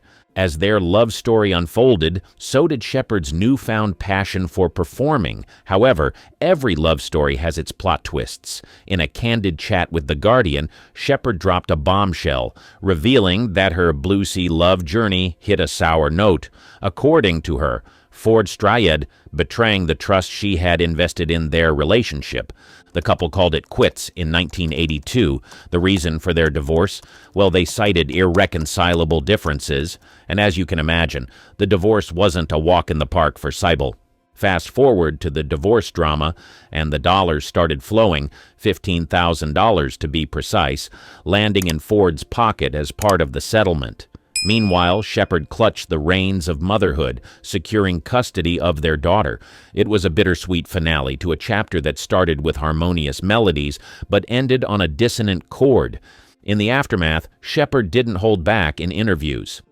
Speaking to the Washington Post, she painted a vivid picture of her ex, suggesting that Ford lacked seriousness and passion for pretty much everything. It was a tale of love, loss, and a splash of bluesy betrayal that left Shepard singing a new tune as she ventured into the next chapter of her life. She was in emotional ruin because somewhere in her heart she had thought David was the one, and she once loved him with all of her heart. As a matter of fact, the couple had a child together, a beautiful girl named Clementine. Sybil saw no end to this new misery she had plunged herself into. The end of any marriage is no easy ordeal for anyone, but she later found the courage to open up about the pain and heartbreak, and the reactions she got from the public both soothed and confused her at the same time. On one hand, some sympathized with the star's personal struggles, showing love and support any way they could, but on the other hand, some others gobbled up the gossip columns, spreading as many rumors as they could about why the marriage ended. But even beyond all of these, anyone would think that Heighl's career would suffer. However, the divorce didn't spell doom for her career. If anything, it added a layer of relatability to her public persona, showcasing the real person behind the Hollywood glamour. Although, in the end, some argue that her career seemed to skyrocket and maybe marry, and this time, stay with the person forever. Little did she know that soon enough her wish would come true, or will it? Just about 5 years later, Sybil found love again, and she eventually tied the knot with Bruce Oppenheim, a successful chiropractor. For the first time in a long time, Sybil felt butterflies again and felt what it was like to be loved for who she was. This time, she was sure she had corrected her mistake with her ex-husband and had found the perfect man. Sadly, fate had other plans, as just 3 years later, in 1990, the couple got divorced, giving their beautiful one-year-old twins, Ariel and Zachariah, a broken home. Once more, the public got a front-row seat to the ups and downs of a celebrity marriage. This time around, the media buzz was a bit more frenzied, perhaps fueled by the high-profile nature of both parties. The marriage was the second for both Heigl and Bruce, so it got more attention. However, Heigl weathered the storm with resilience. She felt horrible about it, and the fact that she had had 2 husbands in less than a decade bothered her. Some reports say that she began to feel unworthy of love and tried to distract herself with her career. But unfortunately, it was a lot harder this time because Bruce seemed to be more upset about the divorce than she was, and as a result, he appeared to shut her off completely, leaving her to raise their kids alone and balance a thriving career at the same time. When talking about her pain, Sybil said, "I'm hoping that at some point I'll be able to talk to him and he'll be able to get over his anger about the divorce, to be able to talk about what's best for the children." The public's opinion this time was less than friendly compared to the last time. The perception of Sybil began to morph into one that painted her as a problematic and difficult woman to love and live with as a result of the multiple divorces she has been through. However, Sybil decided that this time she was not going to jump into another relationship. This time she would take things slow and be absolutely sure before she ever got married again. As a matter of fact, she even began to consider never getting married again. This was her mindset until 9 years later, in the year 1999, love got a hold of her, and this time with a man named Andrei Nikolaevich. The taxi driver sensation hit the world with a love bomb by announcing her engagement to Andrei Nikolaevich, a former jeweler who's now rocking the title of psychologist. In a Broadway-worthy reveal to the New York Daily News, the actress spilled the beans while basking in the limelight of her role in The Best Man. With a twinkle in her eye, she exclaimed, "I'm engaged!" And if that wasn't enough to set the town buzzing, she dropped the interesting twist on her fiancé's impressive career switch. He used to be a jeweler, but he made a transition and became a psychologist. Nikolaevich is clearly a man of diverse talents. In a plot twist no one saw coming, Shepard confessed, "I never thought I'd get married again." But love, as they say, has its own script, and Shepard and Nikolaevich are about to embark on a new chapter of their love story. However, the ghost of her past keeps haunting her through the media, as she married the wrong man twice before and has grown-up children to prove it who do not have a present father. It is a mistake she made, and she would sadly pay for the rest of her life. She struggled with weight and body image. In the raw and unfiltered pages of Sybil Disobedience, Sybil Shepard lays bare the intricate trajectory of her life, revealing a landscape marked by personal struggles, the kind that most often remains concealed beneath the glittering surface of the entertainment industry. Weight and body image become focal points in Shepard's narrative, unraveling a deeply personal battle that transcends the superficiality of Hollywood standards. In a culture obsessed with appearances, Shepard confronts the demons that lurk in the shadows of fame. The book becomes a mirror reflecting the harsh scrutiny she faced, the whispers that echoed in the corridors of showbiz, and the relentless pressure to conform to an unrealistic ideal. The chapters on body image don't romanticize the struggle. Instead, Shepard paints a vivid picture of the challenges she faced, of feeling scrutinized and judged, of navigating a world that often measured her worth by external standards. She suffered sexual harassment. A little into her career, Sybil Shepard stepped into the spotlight to share some terrible and difficult news, shedding light on her unsettling encounter with the once mighty studio head, Leslie Moonves. On The Michelle Collins Show, Shepard peeled back the layers of an industry rife with power dynamics and exposed the personal toll it took on her career. The actress disclosed a disturbing incident during a dinner with Moonves, where the conversation took an uncomfortably intimate turn. Moonves, a figure wielding significant influence, allegedly propositioned Shepard for inappropriate intimate relations, revealing intimate details about his personal life in the process. Shepard, the star of her own popular series at the time, recounts Moonves expressing dissatisfaction with his wife and a mistress, leading to the inappropriate suggestion of taking her home. With a steely resolve, Shepard declined the advances and insisted that she would take her own car home when he requested to drop her off. She had her own car parked outside, safeguarded by an off-duty LAPD officer. But little did she know that the director didn't take kindly to her rejection. Shepard's show, which had been riding the waves of popularity, faced an abrupt cancellation. The actress connects the dots, attributing the sudden downfall of her series to her rejection of Moonves' advances. It was then that she voiced out, but her allegation that placed her among a growing chorus of women accusing the studio head of using his power to silence those who rebuffed his advances. She was not alone.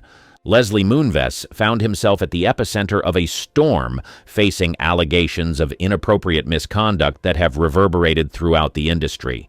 The cascade of accusations against him has prompted a wider investigation into a potential culture of misconduct at CBS, underscoring the broader implications of such behavior within powerful institutions. She dated Elvis Presley.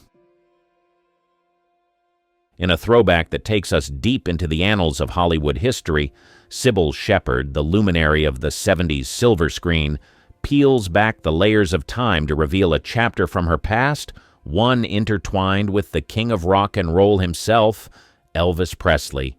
She was only a budding actress at the time, catapulted to stardom with breakthrough roles in iconic films like The Last Picture Show and The Heartbreak Kid. At just 22, Sybil Shepard's star was on the rise, and it caught the attention of none other than the legendary Elvis Presley. When the news reached the king that Sybil was in Memphis, he couldn't resist the opportunity to meet her. Their encounter, steeped in the heady mix of fame and allure, led to a romance that left an indelible mark on Sybil's memories. She's been candid about their liaison, not shying away from the intimate details. In an interview, she dropped a bombshell about having taught Elvis one major thing in the area of intimacy, a revelation that sent shockwaves through the echoes of their past.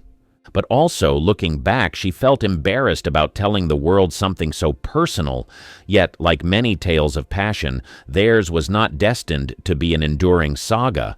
The romance that sparked like wildfire dimmed all too soon, overshadowed by the struggles that haunted the king, prescription drug habits that became a chasm between them. Sybil, despite being captivated by the most beautiful man she had ever seen, found herself on a divergent path, one free from the allure of substances.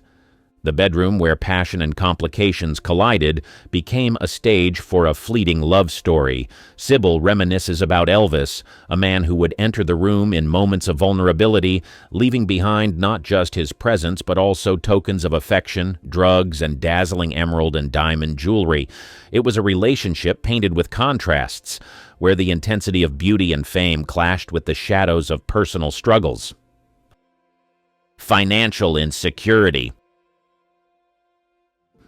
In the roller coaster ride of life, even Hollywood stars like Sybil Shepherd find themselves navigating stormy financial seas. The late 1990s was a time when the world was dialing up the internet on chunky computers, and Sybil was facing a financial tempest. Money, usually a silent backdrop in the world of fame, took center stage. The whispers of financial challenges grew louder, echoing through the glamorous corridors of Hollywood. It was during this tumultuous period that Sybil Shepherd found herself at a crossroads, a junction where she had to confront the harsh reality of financial turmoil. In a move that many would consider a last resort, she made the difficult decision to file for bankruptcy. This wasn't just a blip on the financial radar, it was a seismic event that shook the foundations of her economic stability. Bankruptcy was a word loaded with stigma, and it became a chapter in Sybil's life story, one that demanded not just financial resilience, but emotional strength. Sybil and Bruce Willis's drama. Let's rewind to the set of Moonlighting in the 80s. A time when the TV screens were graced by the chemistry of Sybil Shepherd and Bruce Willis. Amidst the on-screen banter and detective escapades, there brewed a different kind of drama behind the scenes. Reports surfaced not of the harmonious collaboration we often imagine, but of tension that hung in the air like a storm waiting to break. The working relationship between Sybil Shepherd and her co-star Bruce Willis was far from smooth sailing. It was a tale of on-set discord, a feud that simmered beneath the surface of their on-screen camaraderie. As the cameras rolled, capturing the witty exchanges and crime-solving antics, off-camera whispers spoke of a challenging dynamic. The specifics of the feud remained elusive, confined to the closed doors of the set. Yet the tension became an unspoken undercurrent, a palpable energy that altered the narrative of what viewers witnessed on screen. In the real-world script of Moonlighting, the clash between Shepherd and Willis added an unexpected layer of complexity. It wasn't the seamless partnership often portrayed in the entertainment world. Instead, it was a glimpse into the reality that not all co-star relationships are built on camaraderie. The feud was a narrative that, while not stealing the limelight from the show's success, added a certain tension to the backstage drama. In the end, the reports of the feud became a footnote in the history of Moonlighting, a behind-the-scenes saga that colored the era when Shepherd and Willis shared the small screen. It's a reminder that the magic of television doesn't always translate into a harmonious off-screen partnership, and sometimes the tension backstage becomes its own kind of drama, hidden in the shadows of Hollywood's bright lights. Projects that basically failed. One notable project that faced the scrutiny of public reception was the film Daisy Miller in 1974, directed by Peter Bogdanovich. Despite the cinematic pedigree of both Shepard and Bogdanovich, the film encountered a lukewarm response from critics. The adaptation of Henry James's novel was met with mixed reviews, and while Shepard's performance garnered praise for its charm and grace, the overall reception of the film did not set the box office ablaze. The tepid response to Daisy Miller became a note in Shepard's professional journey. Fast forward to the 90s, and Shepard found herself at the helm of the sitcom Sybil. The show, which ran from 1995 to 1998, showcased Shepard's comedic prowess as she portrayed a struggling actress navigating the challenges of Hollywood. While Sybil had its loyal fan base and earned Shepard a Golden Globe Award, it also faced its share of critical evaluation. Some critics lauded the show for its wit and Shepard's performance, while others found fault with aspects of the storytelling. The nuanced reception of Sybil added complexity to Shepard's television legacy. But that wasn't all. The film, Martha, Inc., the story of Martha Stewart in 2003, marked another chapter in Shepard's career. Portraying the iconic business magnate Martha Stewart, Shepard faced the challenge of embodying a larger-than-life figure. The project, however, was met with mixed reviews, with critiques directed toward the portrayal of Stewart and the overall execution of the narrative. The intersection of art and public reception once again played a significant role in shaping the narrative of Shepard's career. These failures and mixed reactions were terrible for her career. In the grand scheme of Hollywood, where every project contributes to the evolving story of an artist, Shepard's journey is no exception. The critical reception of certain works, be it films like Daisy Miller, TV shows like Sybil, or biopics like Martha, Inc., adds layers to the narrative. Failed music career. In the late 70s, Sybil Shepard decided to embark on a parallel journey into the world of music, unveiling a dimension of her artistic prowess that extended beyond the silver screen. The year 1979 marked the release of her musical venture, an album titled Vanilla, a departure from the spotlight of Hollywood to the rhythm and melody of the recording studio. Vanilla was a fusion of Shepard's sultry voice with the musical vibes of the late 70s. The album, a collection of pop and jazz-infused tunes, showcased a different facet of Shepard's artistic expression. Her vocal stylings, characterized by a smooth and evocative quality, added a layer of complexity to her public persona. However, the reception of Vanilla didn't mirror the resounding success of her acting career. While the album displayed Shepard's vocal talent, it failed to make significant waves in the music industry. The critical reception was mixed, with some praising the effort and others finding the foray into music less compelling than her established presence on screen. Despite the commercial and critical challenges, Shepard's venture into music demonstrated her versatility as an artist. The album may not have soared to the top of the charts, but it served as a testament to her willingness to explore different artistic realms. In the aftermath of Vanilla, Shepard continued her primary focus on acting, and her music career took a back seat. The album remains a snapshot in time, capturing a moment when Shepard dared to step into the world of music, bringing her unique voice to a different stage. In hindsight, the music career might not have been a meteoric rise, but it adds a colorful note to the symphony of Shepard's artistic journey. Either way, Sybil Shepard may not have been perfect, but she has definitely left her mark in Hollywood. In the summer of 1977, the world was abuzz with the release of The Spy Who Loved Me, a James Bond film that introduced a new kind of femme fatale. Amidst the glitz of the premiere, one woman stole the spotlight, not just as a Bond girl, but as a figure shrouded in allure and mystery. She was Barbara Bach, known for her captivating beauty and enigmatic presence. But behind this dazzling facade, there lay hidden chapters and untold stories that defied the typical Hollywood narrative. On the surface, Bach was the epitome of a 70s screen siren, but her journey to this pinnacle was laced with unexpected twists and turns. From her early days in Queens, New York, to the heights of Hollywood fame, Her path was anything but ordinary. Rumors and whispers followed her, painting a picture of a life filled with more intrigue and complexity than any of her on-screen roles. As she stood there, basking in the adulation of fans and photographers, few could have guessed the depth of the secrets she harbored. Her marriage to a rock legend, Ringo Starr, added to her mystique, making her a fixture in both the cinematic and music worlds. But what was the story behind this glamorous union? What truths lay behind the tabloid headlines and the flashing cameras? From queens to queen of the screen, Barbara Bach's story begins far from the glitz of Hollywood in the diverse borough of Queens, New York. Born Barbara Goldbach on August 27, 1947, to a policeman father and a homemaker mother, her early life was a far cry from the glamour she would later embody. Growing up in a modest, middle-class family, Barbara's childhood was typical of the post-war American experience, marked by a mix of simplicity and the burgeoning dreams of a new generation. From an early age, Barbara showed an inclination towards the arts. Her striking features and natural grace made her stand out, even as a young girl.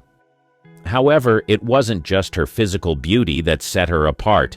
She possessed a quiet determination and a sense of ambition that was rare for women of her time. Barbara attended a local Catholic high school, where she first began to explore the possibility of a career in modeling. It was a decision that would set her on a path to stardom, though not without its challenges. After high school, Barbara's journey into the world of modeling began in earnest. She quickly made a name for herself, gracing the pages of catalogs and magazines. Her unique look, a blend of classic Hollywood glamour and a modern, relatable appeal, caught the eye of many in the industry. By the age of 16, she had already appeared in major publications, a remarkable feat for someone with no formal training or connections in the fashion world. Barbara's transition from modeling to acting was almost serendipitous. Her natural poise in front of the camera and her ability to convey emotion without words caught the attention of film producers. In the early 1970s, she made her foray into the world of cinema, a move that would forever change the trajectory of her life. Her early roles were small, yet significant, allowing her to hone her craft and learn the intricacies of acting. It was during this period that Barbara underwent a transformation, not just professionally, but personally. She married Italian businessman Count Augusto Gregorini in 1968, a union that brought her 2 children and a life that straddled both Europe and America.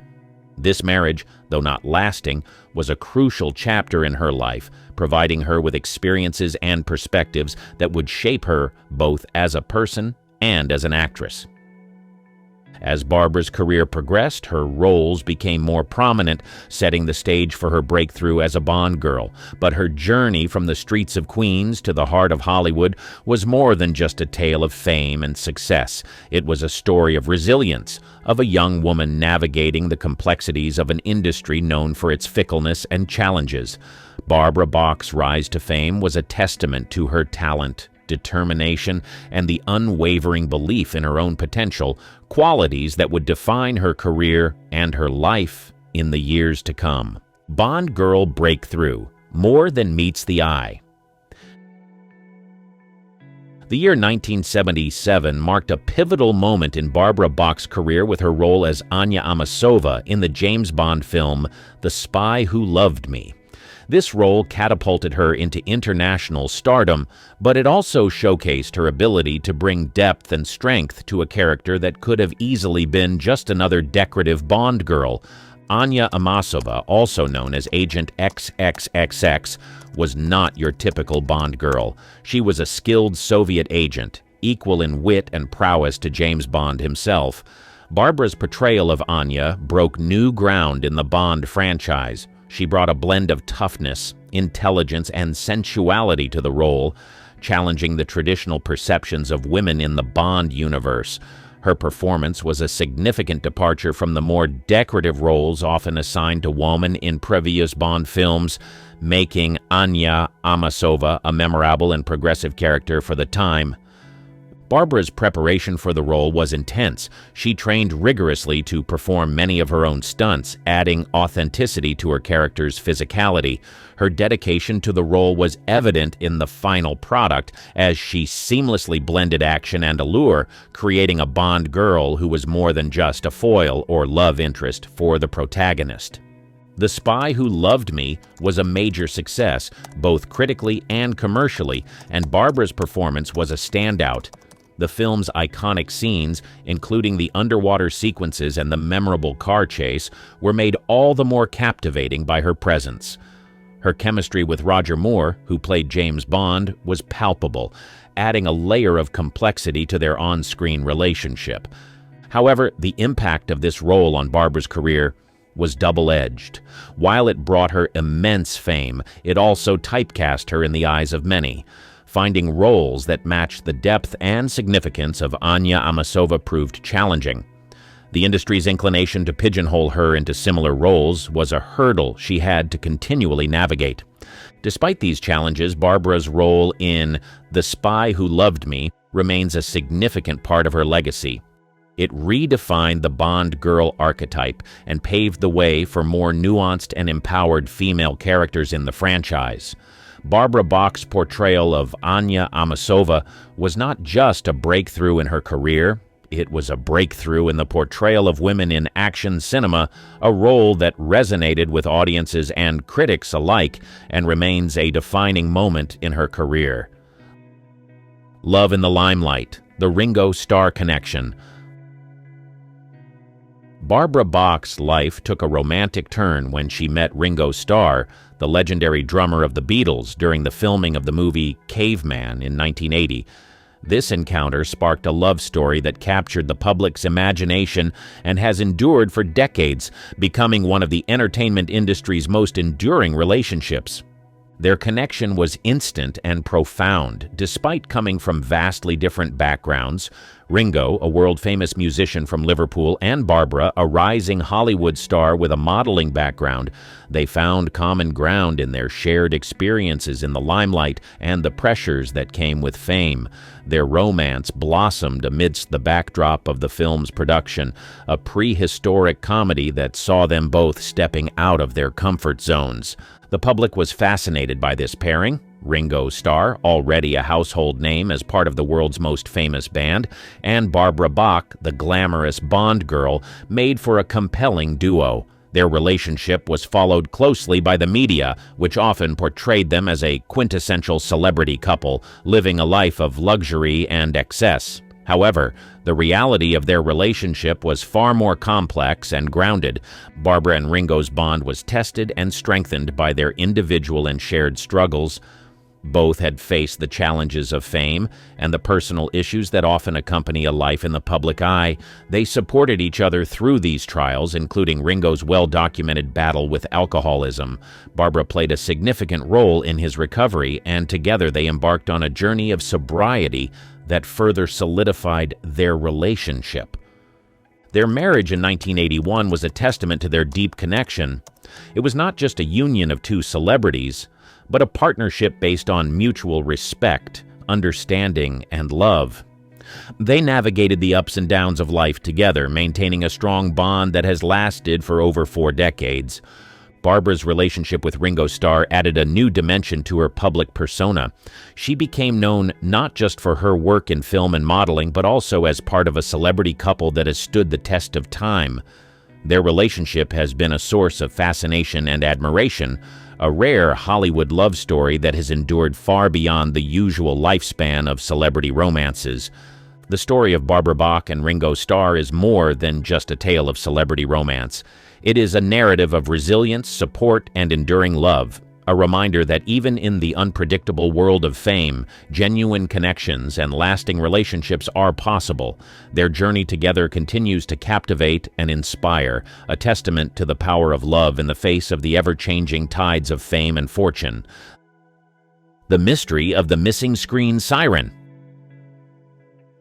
After her rise to fame and her high-profile marriage, Barbara Bach's presence in the Hollywood scene began to wane, leading many to wonder about the sudden retreat of this once ubiquitous screen siren. Her gradual disappearance from the public eye in the late 1980s and 1990s was a source of curiosity and speculation. Following her success in The Spy Who Loved Me and a string of other films, Barbara's acting career slowed down. This shift was not due to a lack of talent or opportunities, but rather a conscious choice. She began to prioritize her personal life over her career, focusing on her family and her marriage to Ringo Starr. This decision was a stark contrast to the typical Hollywood narrative, where careers often take precedence over personal life. Barbara's retreat from the limelight was also influenced by her desire for a more normal life, away from the constant scrutiny and pressure of fame. She and Ringo sought a quieter existence, one that allowed them to focus on their relationship and personal growth. This period saw Barbara stepping away from acting and public appearances, choosing instead to live a life away from the cameras. The lack of public information and her absence from the entertainment industry fueled rumors and speculation. Some speculated about possible career troubles or personal issues, while others wondered if she had left the industry for good. However, the truth was far less sensational. Barbara was simply taking a step back to focus on what mattered most to her, her family and personal well-being. During this time, Barbara also explored other interests and passions. She became involved in various charitable endeavors, particularly those related to addiction recovery and mental health, drawing on her and Ringo's experiences. This work, though less publicized, was a significant part of her life during this period. The mystery of Barbara Bach's retreat from Hollywood is not a tale of downfall or disappearance, but a story of choice and prioritization. It reflects a decision to value personal fulfillment over public acclaim, a choice that is both rare and commendable in the celebrity world. Barbara's life during this period may have been less visible to the public, but it was no less meaningful or impactful, marked by personal growth, family, and a commitment to causes close to her heart. Rumors and realities. The untold stories. Barbara Bach's withdrawal from the public eye led to a proliferation of rumors and conjecture about her life and career. In the absence of concrete information, the media and public often filled the gaps with speculation, some of which strayed far from the truth. One persistent rumor was that Barbara's marriage to Ringo Starr was in trouble, a speculation fueled by the couple's retreat from the public eye. However, contrary to these rumors, their relationship remained strong and supportive. Their decision to step back from the limelight was a mutual one, aimed at focusing on their personal lives and health, particularly in the wake of Ringo's struggles with addiction. Another area of speculation centered around Barbara's career. Some suggested that she had been unable to find work after her stint as a Bond girl, a claim that overlooks the reality of her deliberate choice to reduce her acting commitments. Barbara had opportunities to continue her career in film, but chose to prioritize other aspects of her life. There were also rumors about Barbara's health, with some speculating that she had stepped away from the public eye due to illness. These rumors were unfounded and did not reflect the reality of her situation. Barbara was, in fact, focusing on her well-being in a broader sense, including her mental and emotional health, which was a far cry from the health scares rumored in the press. The speculation about Barbara's life during this period highlights the challenges faced by public figures when they choose to live a more private life. The lack of information can lead to a narrative controlled by rumor and speculation rather than facts. For Barbara, this meant dealing with untrue stories and misconceptions about her life and choices. However, despite these challenges, Barbara remained steadfast in her decision to live life on her terms. She and Ringo maintained a strong, supportive relationship, far from the troubled marriage depicted in the tabloids. Her career choices were made with a clear understanding of her priorities and values, not out of necessity or lack of opportunity. She navigated the complexities of fame and public perception with grace, making choices that were right for her, regardless of public opinion or speculation. Her story during these years is one of resilience and self-determination, a narrative that goes beyond the rumors and reveals the reality of a life lived with intention and purpose. A Quiet Crusade, Bach's unseen advocacy.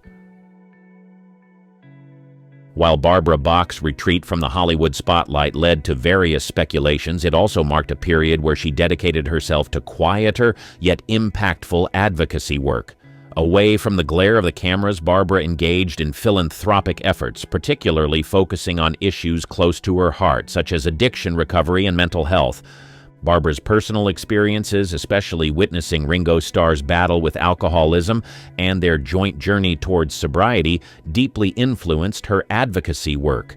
She understood the challenges and stigmas associated with addiction and mental health issues, which fueled her commitment to helping others facing similar struggles. One of the key areas of her advocacy was supporting organizations and initiatives that provided help and resources for those battling addiction. She often worked behind the scenes, lending her support in ways that didn't seek public acknowledgement or fame. This approach was reflective of her desire to make a genuine difference rather than garner publicity. Barbara also became involved in mental health initiatives, recognizing the interconnection between mental well-being and addiction recovery. Her work in this field was marked by a compassionate understanding of the complexities of mental health issues, and she advocated for greater awareness and support for those affected. Her philanthropic efforts extended beyond addiction and mental health. Barbara supported various charitable causes, contributing her time and resources to make a positive impact. This aspect of her life, though less known to the public, was a significant part of her identity during this period. Barbara Bach's advocacy work is a crucial part of her story, showcasing a different side of the former actress and model. It reveals her depth, compassion, and commitment to making a difference in the lives of others. Her quiet crusade in the realms of addiction recovery and mental health, along with her broader philanthropic efforts, highlight her as a figure of substance and empathy, qualities that often remained overshadowed by her celebrity status. The Legacy of a Bond Girl, revisiting Barbara Bach. Barbara Bach's legacy in the entertainment industry is inextricably linked to her iconic role as Anya Amasova in The Spy Who Loved Me.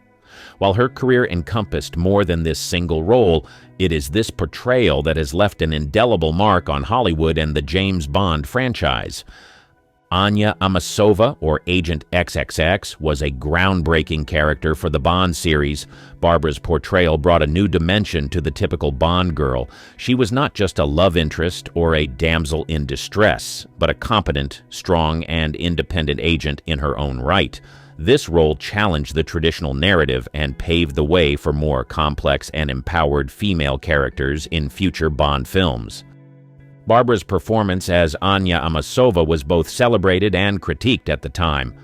While some praised her for bringing depth and strength to the character, others were critical of the Bond girl archetype itself, viewing it as a symbol of the objectification of women in cinema. However, Barbara's portrayal stood out for its balance of intelligence, physical prowess, and sensuality, making Anya a memorable and respected character in the Bond universe. Over the years, the perception of Barbara's role in The Spy Who Loved Me has evolved.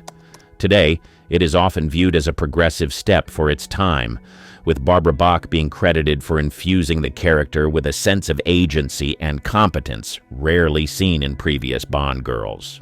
Beyond her role in the Bond film, Barbara's legacy in Hollywood includes her other film roles and her modeling career. She was part of a generation of actresses who navigated the changing landscape of Hollywood in the 1970s and 1980s, a time when the industry was grappling with evolving narratives around women and their portrayal on screen. In retrospect, Barbara Bach's impact on the film industry extends beyond her on-screen appearances. Her decision to step away from the limelight and focus on her personal life and advocacy work speaks to a broader narrative about the choices and challenges faced by women in Hollywood. It highlights the often difficult balance between professional success and personal fulfillment. Where is Barbara now, unveiling the present? The question of where is Barbara Bach now resonates with those who remember her as the glamorous Bond girl and the actress who graced the silver screen with her presence. In recent years, Barbara has maintained a low profile, leading many to wonder about her current life and activities. Today, Barbara Bach is far from the Hollywood spotlight, living a life that prioritizes personal fulfillment over public visibility. She continues to share her life with Ringo Starr, with their marriage being one of the longest-lasting unions in the entertainment industry. Their relationship, which began amidst the glitz of Hollywood, has evolved into a deep and enduring partnership. Barbara's current life is characterized by a focus on family, personal well-being, and continued involvement in philanthropic causes. She remains dedicated to her advocacy work, particularly in the areas of addiction, recovery, and mental health, drawing on her and Ringo's personal experiences to contribute positively to these causes. While she has stepped away from acting, Barbara's influence and legacy in the film industry remains significant. Her portrayal of Anya Amasova in The Spy Who Loved Me continues to be celebrated as a pivotal moment in the evolution of female characters in the James Bond series and in Hollywood at large. Barbara's decision to lead a more private life has not diminished the public's fascination with her. She occasionally makes appearances at events, often related to her philanthropic work or supporting Ringo in his musical endeavors. These rare public appearances are a reminder of her enduring presence and the interest she still commands. In many ways, Barbara Bach's current life is a testament to her ability to navigate the complexities of fame and personal choice. She has successfully balanced her public persona with a private life that is rich in personal relationships and meaningful work. Her journey from a celebrated actress to a dedicated advocate and private individual offers a unique narrative about the choices and paths available to those in the public eye. In the puzzling world of the 1960s cinema, amidst psychedelic hues and cultural revolutions, emerged a face that would both captivate and mystify the world. Ewa Aulin. A Swedish siren whose journey from a small town to the dizzying heights of Hollywood reads like a script from the very films she starred in. It was 1968, the year that reshaped Hollywood, when Ewa Aulin, barely 18, stepped into a role that would etch her name in the annals of film history. Candy, a film that flirted with controversy and seduced the era's rebellious spirit, became the vortex that pulled Aulin into a whirlwind of fame. But behind the camera's adoring gaze and the bright lights of stardom lay a path less seen, filled with twists and turns that led to her sudden, almost ghost-like disappearance from the silver screen.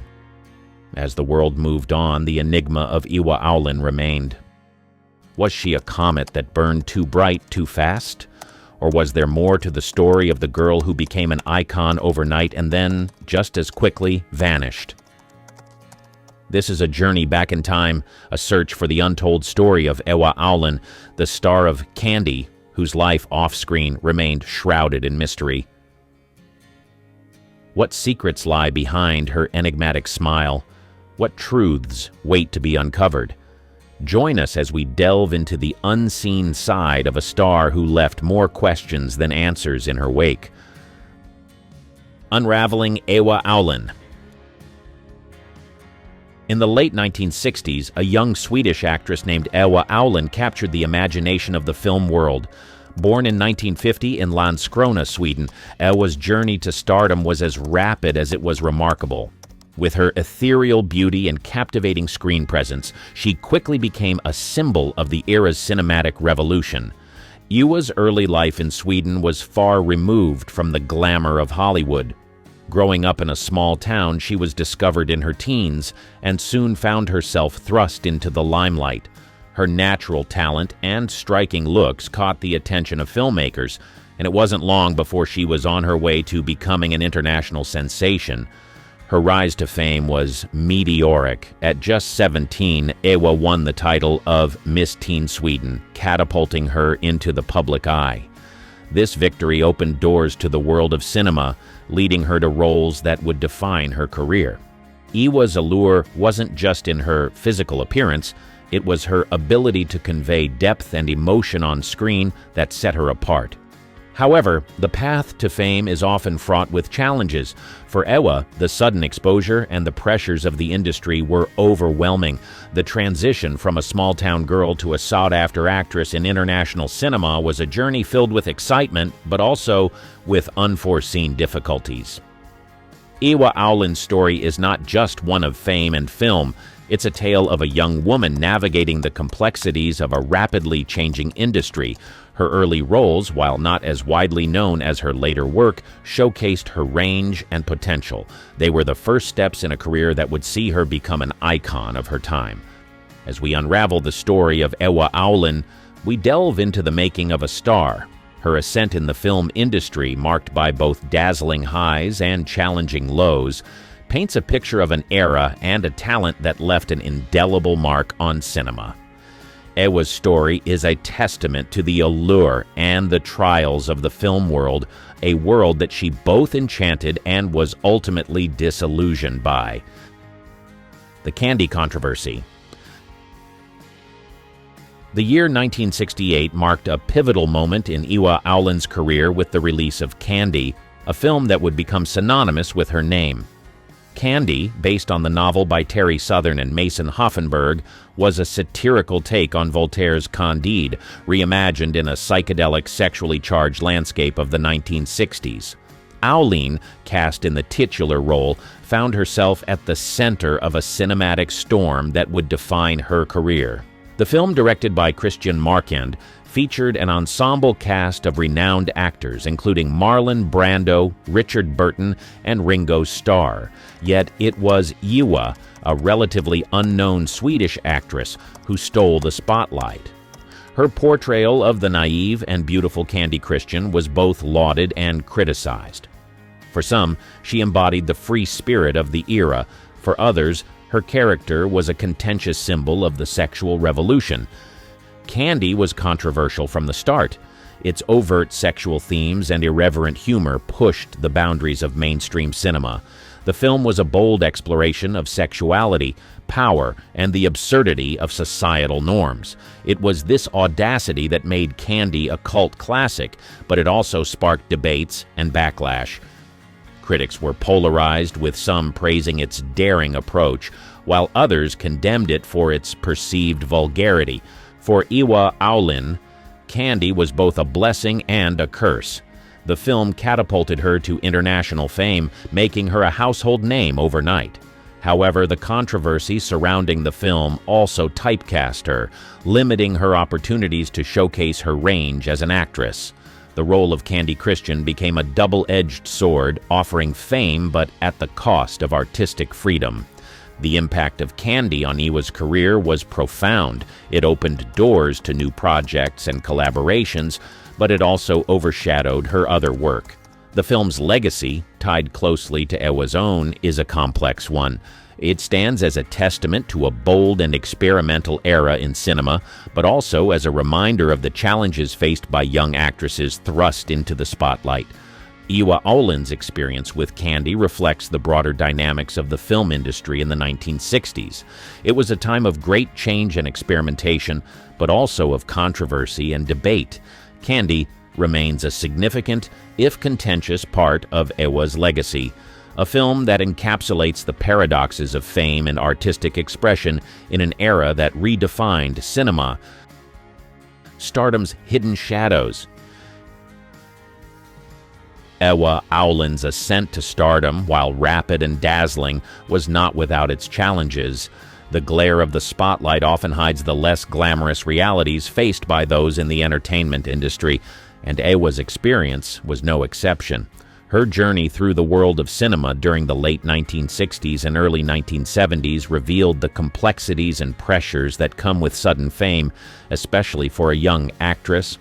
After Candy, Ewa found herself navigating a film industry that was both enamored by her charm and indifferent to her aspirations as an artist.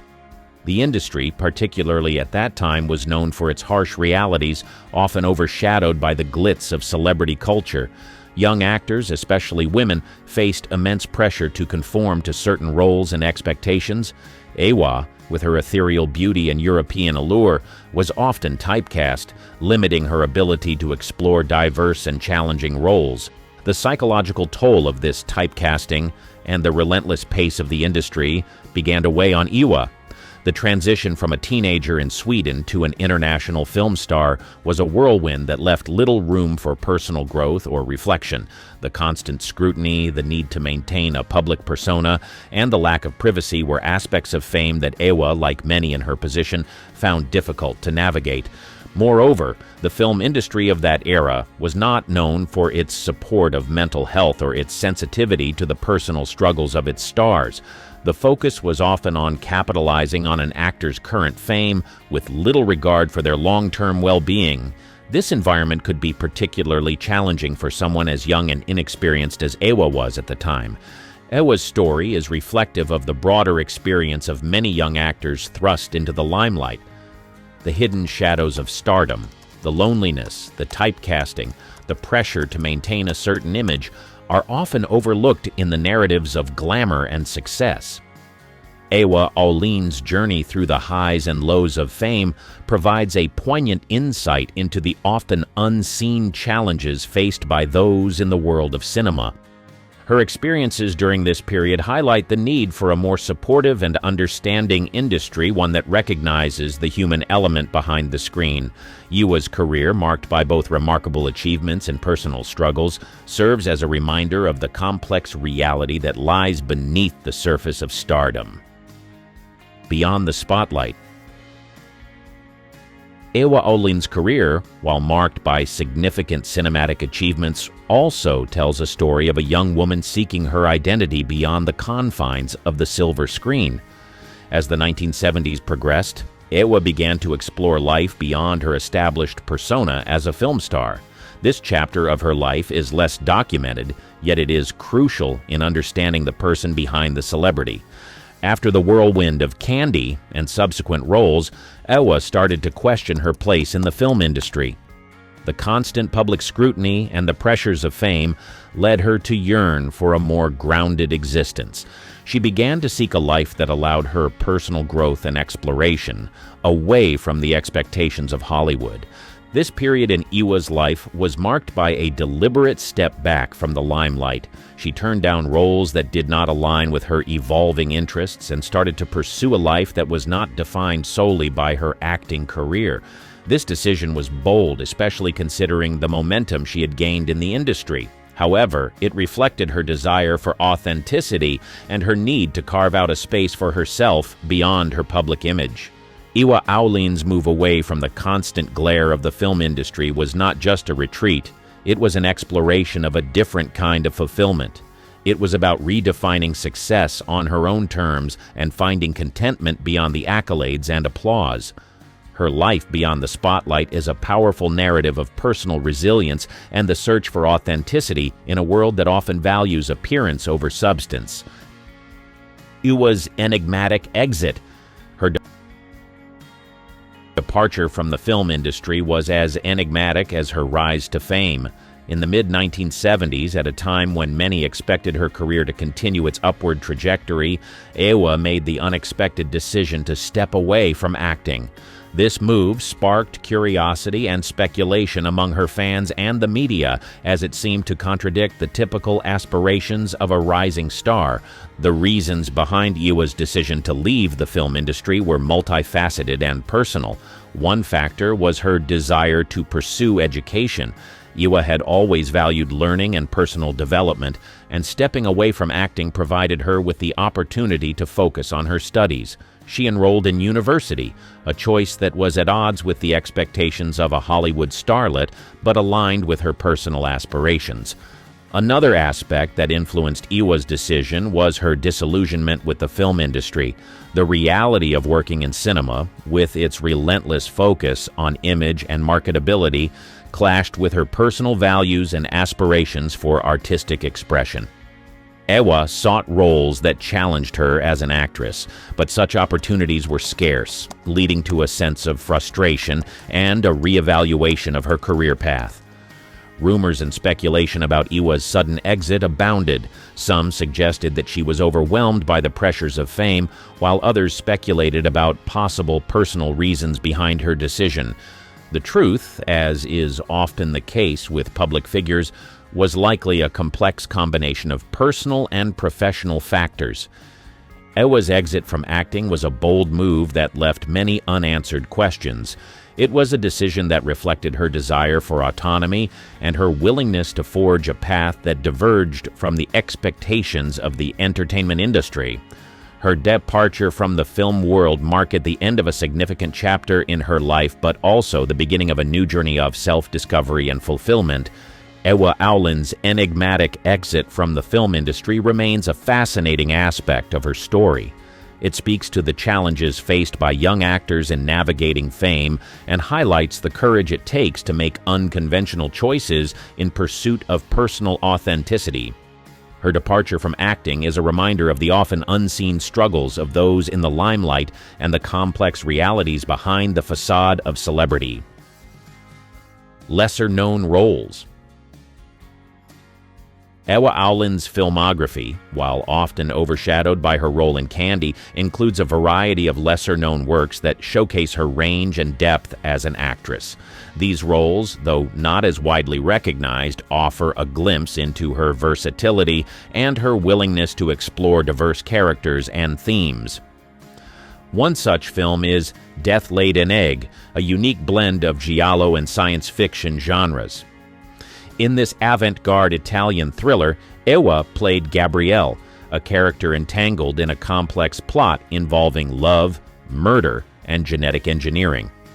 Her performance in this unconventional film demonstrated her ability to adapt to challenging and unconventional roles, far removed from the innocence of Candy Christian. Another notable but less discussed role of Iwa's was in The Double Bed, a dramatic exploration of marital strife and infidelity. In this film, Iwa portrayed a young woman caught in a tumultuous relationship, showcasing her capacity to convey deep emotional turmoil and vulnerability. Her performance was a departure from her more whimsical roles, revealing a more serious and introspective side of her acting abilities. Iwa also appeared in Microscopic Liquid Subway to Oblivion, a film that delved into the dark and surreal aspects of drug addiction. Her role in this film was a stark contrast to her previous characters, as it required a portrayal of the gritty and harrowing realities of substance abuse. This role was a testament to her willingness to tackle difficult and controversial subjects, further highlighting her range as an actress. In addition to these films, Iwa took on roles in various European productions, each presenting different challenges and opportunities for artistic expression. These roles, though not as celebrated as her work in Candy, were crucial in shaping her career and artistic journey.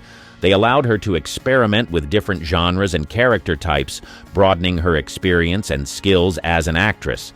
Iwa's lesser-known roles are essential in understanding her as an actress and an artist. They demonstrate her desire to push boundaries and explore the complexities of human experience through her craft. These roles also reflect the diverse opportunities and challenges she faced in the film industry, shaping her path as an actress. While these roles did not garner the same level of fame as Candy, they are integral to Iwa Owlin's legacy. They showcase a side of her talent that is often overlooked, but is equally deserving of recognition and appreciation. Her performances in these lesser-known films are a testament to her versatility and commitment to her craft, offering a more nuanced view of her abilities and contributions to cinema. The truth behind Iwa Owlin rumors. Iwa Owlin's rise to fame was accompanied by a swirl of rumors and speculations, some of which have persisted over the years. This chapter aims to shed light on these rumors, separating fact from fiction and providing a clearer picture of Iwa's life and career. One of the most persistent rumors about Iwa Owlin was that her departure from the film industry was due to a nervous breakdown. This speculation was fueled by her sudden disappearance from the public eye and the demanding nature of her early career. However, This rumor lacks substantial evidence. Wise's decision to leave acting was more about seeking personal fulfillment and education rather than a result of mental health issues. Her choice was a conscious and deliberate move towards a different path in life, driven by her own desires and aspirations. Another rumor that circulated was regarding Iwa's relationships with high-profile figures in the entertainment industry. Tabloids often linked her romantically with various co-stars and directors. While it's common for actors to be subject to such gossip, in Iwa's case, these stories were more fiction than reality. Iwa maintained a level of professionalism in her work that kept her personal and professional lives separate. Most of these rumored relationships were either exaggerated or entirely fabricated by the media. There were also rumors about Iwa being difficult to work with on set. These stories portrayed her as temperamental and demanding. However, colleagues and directors who worked with Iwa often spoke of her as a dedicated and hard-working actress. The narrative of her being a difficult star seems to be a classic case of misunderstanding and misrepresentation, a not uncommon occurrence in the film industry, especially for young actresses. Iwa's life post-Hollywood also became a subject of speculation. Rumors ranged from her living a reclusive life to her completely abandoning her past as an actress. The truth is more mundane and relatable. Iwa chose a life of normalcy, focusing on her education and family. She did not shun her past, but instead chose to not let it define her entire existence. A legacy revisited. Iwa Aulin's legacy in the film industry, though brief, left an indelible mark on the cinematic landscape of the 1960s and 70s. Her departure from acting did not diminish the impact she had made, particularly with her role in Candy. Over the years, her work, especially in this iconic film, has been revisited and re-evaluated, gaining her a new generation of admirers. Candy, once mired in controversy, has come to be appreciated for its daring approach and its commentary on the cultural and sexual revolutions of the era. Iwa's portrayal of Candy Christian, initially met with mixed reviews, is now often viewed in a different light. Critics and fans alike have come to recognize the complexity of her performance, which captured the innocence and satire inherent in the character. Beyond Candy, Iwa's other film roles, though less known, have also received attention. Films like Death Laid an Egg and The Double Bed showcase her versatility as an actress and her willingness to explore unconventional roles. These films, along with her brief but memorable career, contribute to a legacy that is both unique and intriguing. Iwa's decision to leave the film industry, once seen as abrupt and puzzling, is now often viewed as a bold and personal choice. In an era where celebrity culture often dictates one's path, Iwa's choice to prioritize her own well-being and interest is seen as a sign of strength and self-awareness. The legacy of Iwa Aulin is not just in the roles she played, but also in the narrative of her career. Her journey from a celebrated actress to a private individual pursuing education and personal growth is a story that resonates with many. It speaks to the universal themes of self-discovery, the search for authenticity, and the courage to follow one's own path. As time passes, Iwa Aulin's contribution to cinema continues to be appreciated by film enthusiasts and scholars. Her work remains a testament to a time of experimentation and change in the film industry, and her story is a reminder of the human aspect behind the glamour of the silver screen. Iwa's legacy, both on and off the screen, continues to inspire and captivate audiences, making her a lasting figure in the history of film. Iwa today, the untold story. After leaving the film industry, Iwa chose a life away from the limelight, focusing on personal pursuits and a quieter existence. This shift has led to much curiosity about her current life and activities. Iwa's decision to step back from public life was a deliberate one, reflecting her desire for normalcy and privacy. Unlike many former celebrities who maintain a public presence, Iwa has largely stayed out of the media and public discourse. This choice has naturally led to speculation and interest in her current whereabouts and activities. Despite her withdrawal from public life, Ava occasionally resurfaces in media reports or interviews, providing glimpses into her life after fame. These rare appearances have revealed that she pursued education and focused on family life, embracing roles far removed from her former celebrity status. The lack of extensive public information about Ewa's current life has led to a sense of mystery surrounding her. Fans and film historians often express curiosity about her post-Hollywood journey, wondering how she has navigated life after fame. This curiosity is a testament to the lasting impact of her brief but memorable career in the film industry. Ewa Owlin's story today is a narrative of choice and the pursuit of a life defined by personal values rather than public expectations. Her decision to live away from the public eye is a powerful statement about the value of privacy and the right to redefine one's life on one's own terms. In the early 1940s, Ava Gardner went from being a poor teenager from Grabtown to being one of the most desired stars in Hollywood. While this transformation changed her financial status, fame came with its challenges. From navigating Hollywood as a young, attractive woman to having romantic relationships with some of the most attractive men in Hollywood, Ava Gardner lived an interesting life. In the late 1980s, she decided to let the world know some of her deepest, darkest secrets by writing a memoir. You are about to unveil some of the shocking revelations she penned down in her memoir. The Calm Before the Storm.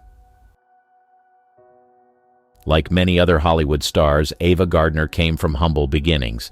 Several years before the spotlight shone on her, Ava Gardner was living a normal life in the rural community of Grabtown. Born on Christmas Eve in 1922, Ava Gardner was the seventh child of Jonas and Mary Gardner.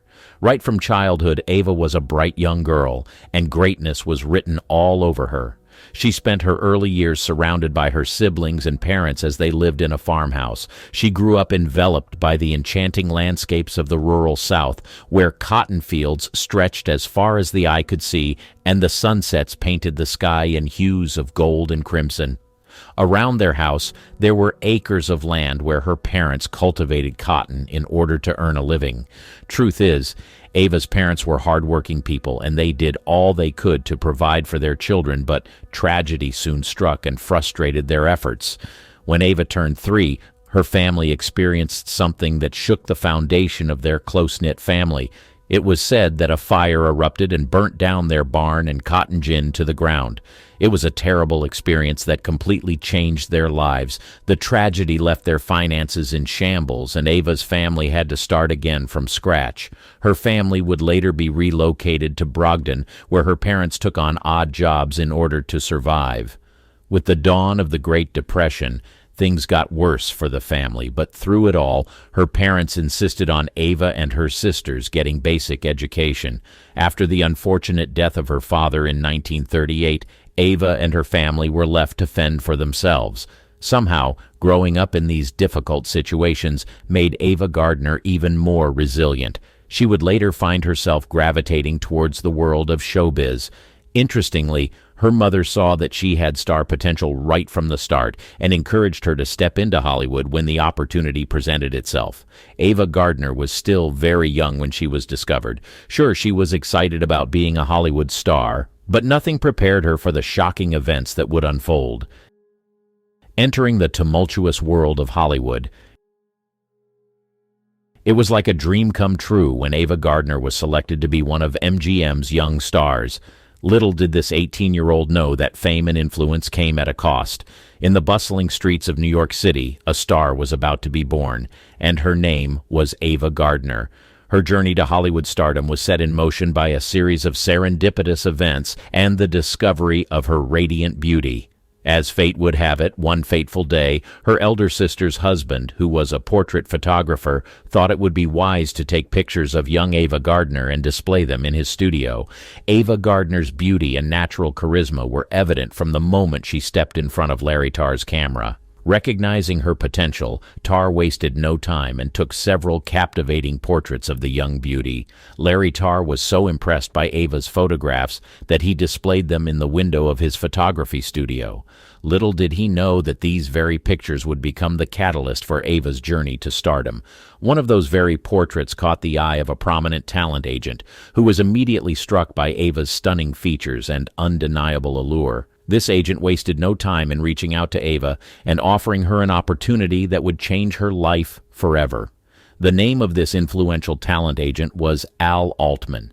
He saw in Ava Gardner the potential for greatness and saw to it that her talent was recognized by the right people in the entertainment industry. It wasn't long before Ava's unique beauty and promising star quality caught the attention of none other than MGM Studios, one of Hollywood's most prestigious film studios. MGM was determined to turn this diamond in the rough into a shining star on the silver screen. She may not have aced her first test in the studio, but they believed that they could train her and turn her into a star. With a contract in hand, Ava Gardner bid farewell to her life in New York and embarked on a new chapter in Hollywood. It was 1941 when she made her debut in a small role in the film Babes on Broadway, which was just the beginning of her remarkable career. Her looks were undeniably instrumental in opening doors for her in Hollywood. With her piercing green eyes, cascading brunette locks, and radiant smile that could light up the darkest room, she possessed a kind of beauty that was simply irresistible. But it wasn't just her beauty that set her apart. Ava had a presence and confidence that demanded attention, making her a standout among the aspiring starlets of the time. As she honed her acting skills and gained more experience, critics and audiences alike couldn't help but notice the raw talent that lay beneath her beautiful exterior. She had a unique ability to connect with her characters and bring them to life on the screen.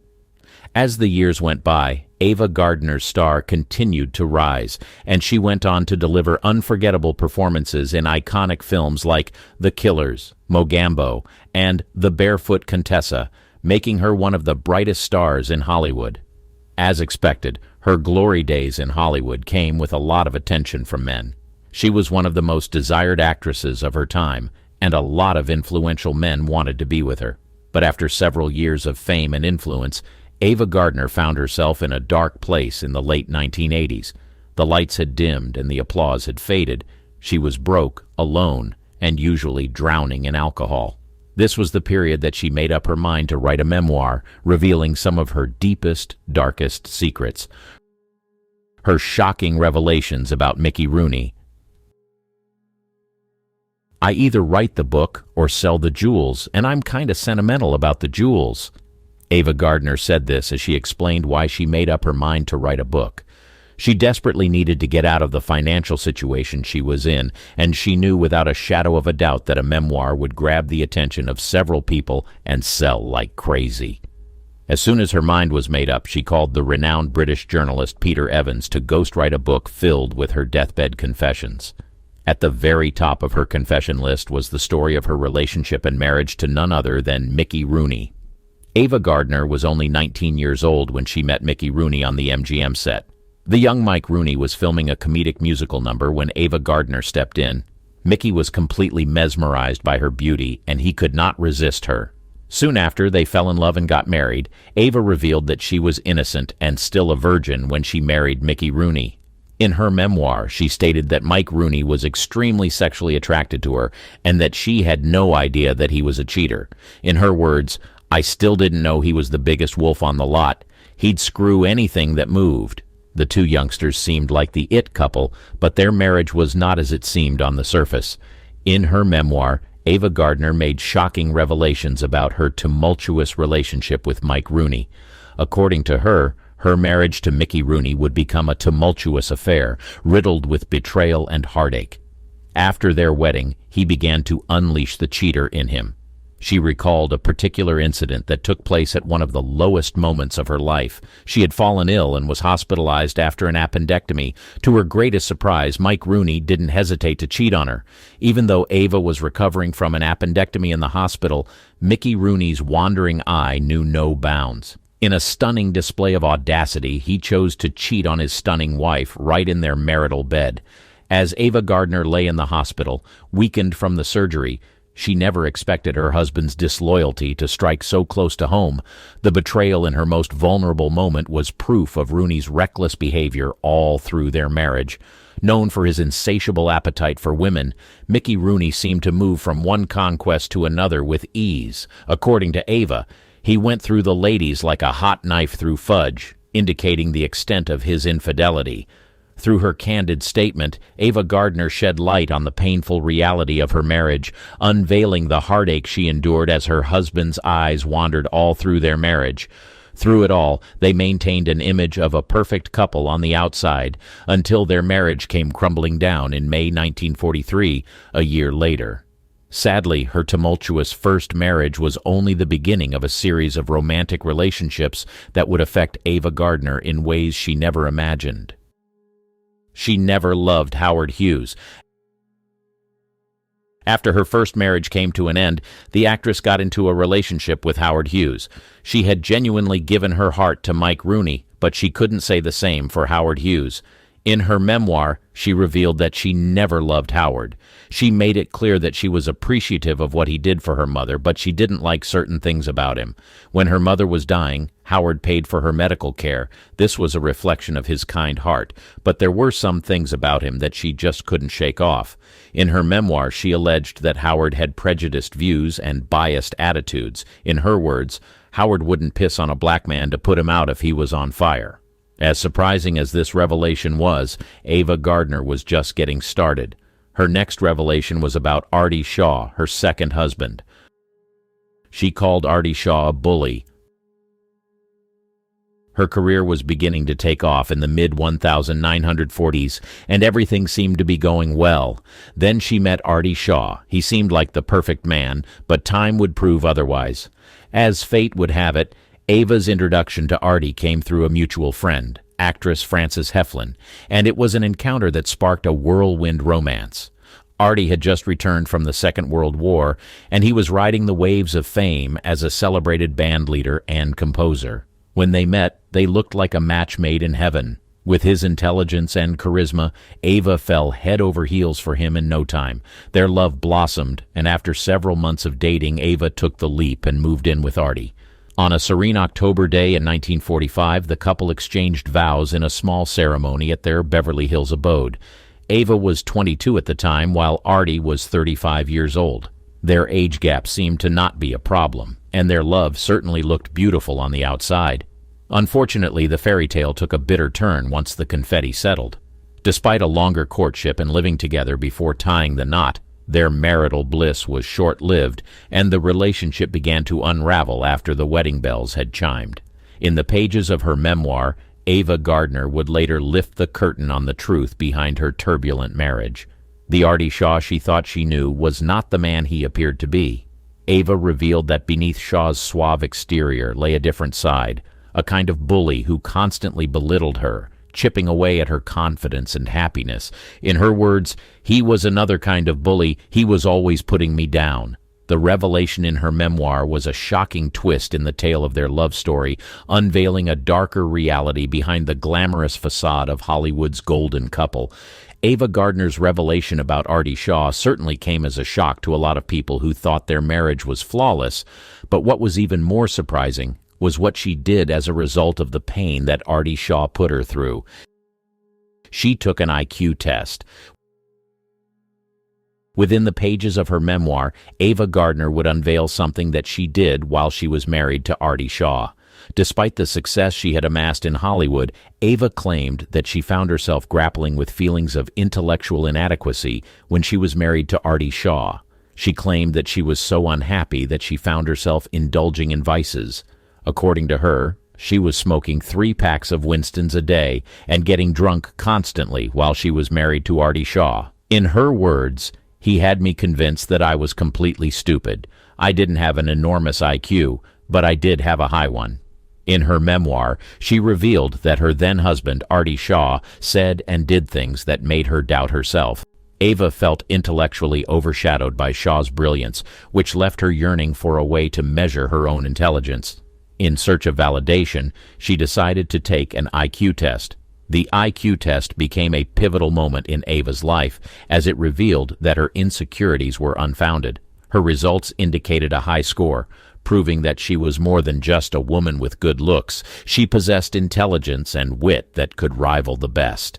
The revelation of her high IQ score was both empowering and liberating for Ava. After seeing the test result, her self-doubt was finally put to rest. The couple later got divorced on the 25th of October 1946. She claimed that Artie dumped her 1 week after their first anniversary for another woman. However, the end of her marriage to Artie Shaw would lead her to a man that she considered the love of her life, finding true love and a secret affair. When Frank Sinatra laid his eyes on Ava Gardner, he knew then and there that he wanted her for himself, but he was married at the time. Although he ended up leaving his wife for her, Ava Gardner revealed that she was unfaithful to Frank Sinatra. In the late 1940s, Ava Gardner's career was on the rise. She was making waves for her role in high-profile movies like The Hucksters and The Great Sinner. This was the period that she began to fall in love with renowned singer and actor Frank Sinatra. Ava and Frank Sinatra initially met while she was still married to her first husband, but nothing transpired between them until they met again in a party in 1949. Frank was still married to Grace Sinatra at the time, but their marriage was reportedly in shambles. It was said that Ava and Frank could not stay away from each other, so they began a secret love affair. They tried to be discreet, but the world soon found out about it. In her memoir, she said Frank Sinatra knew that it was true love on the first date. This was how their first date went.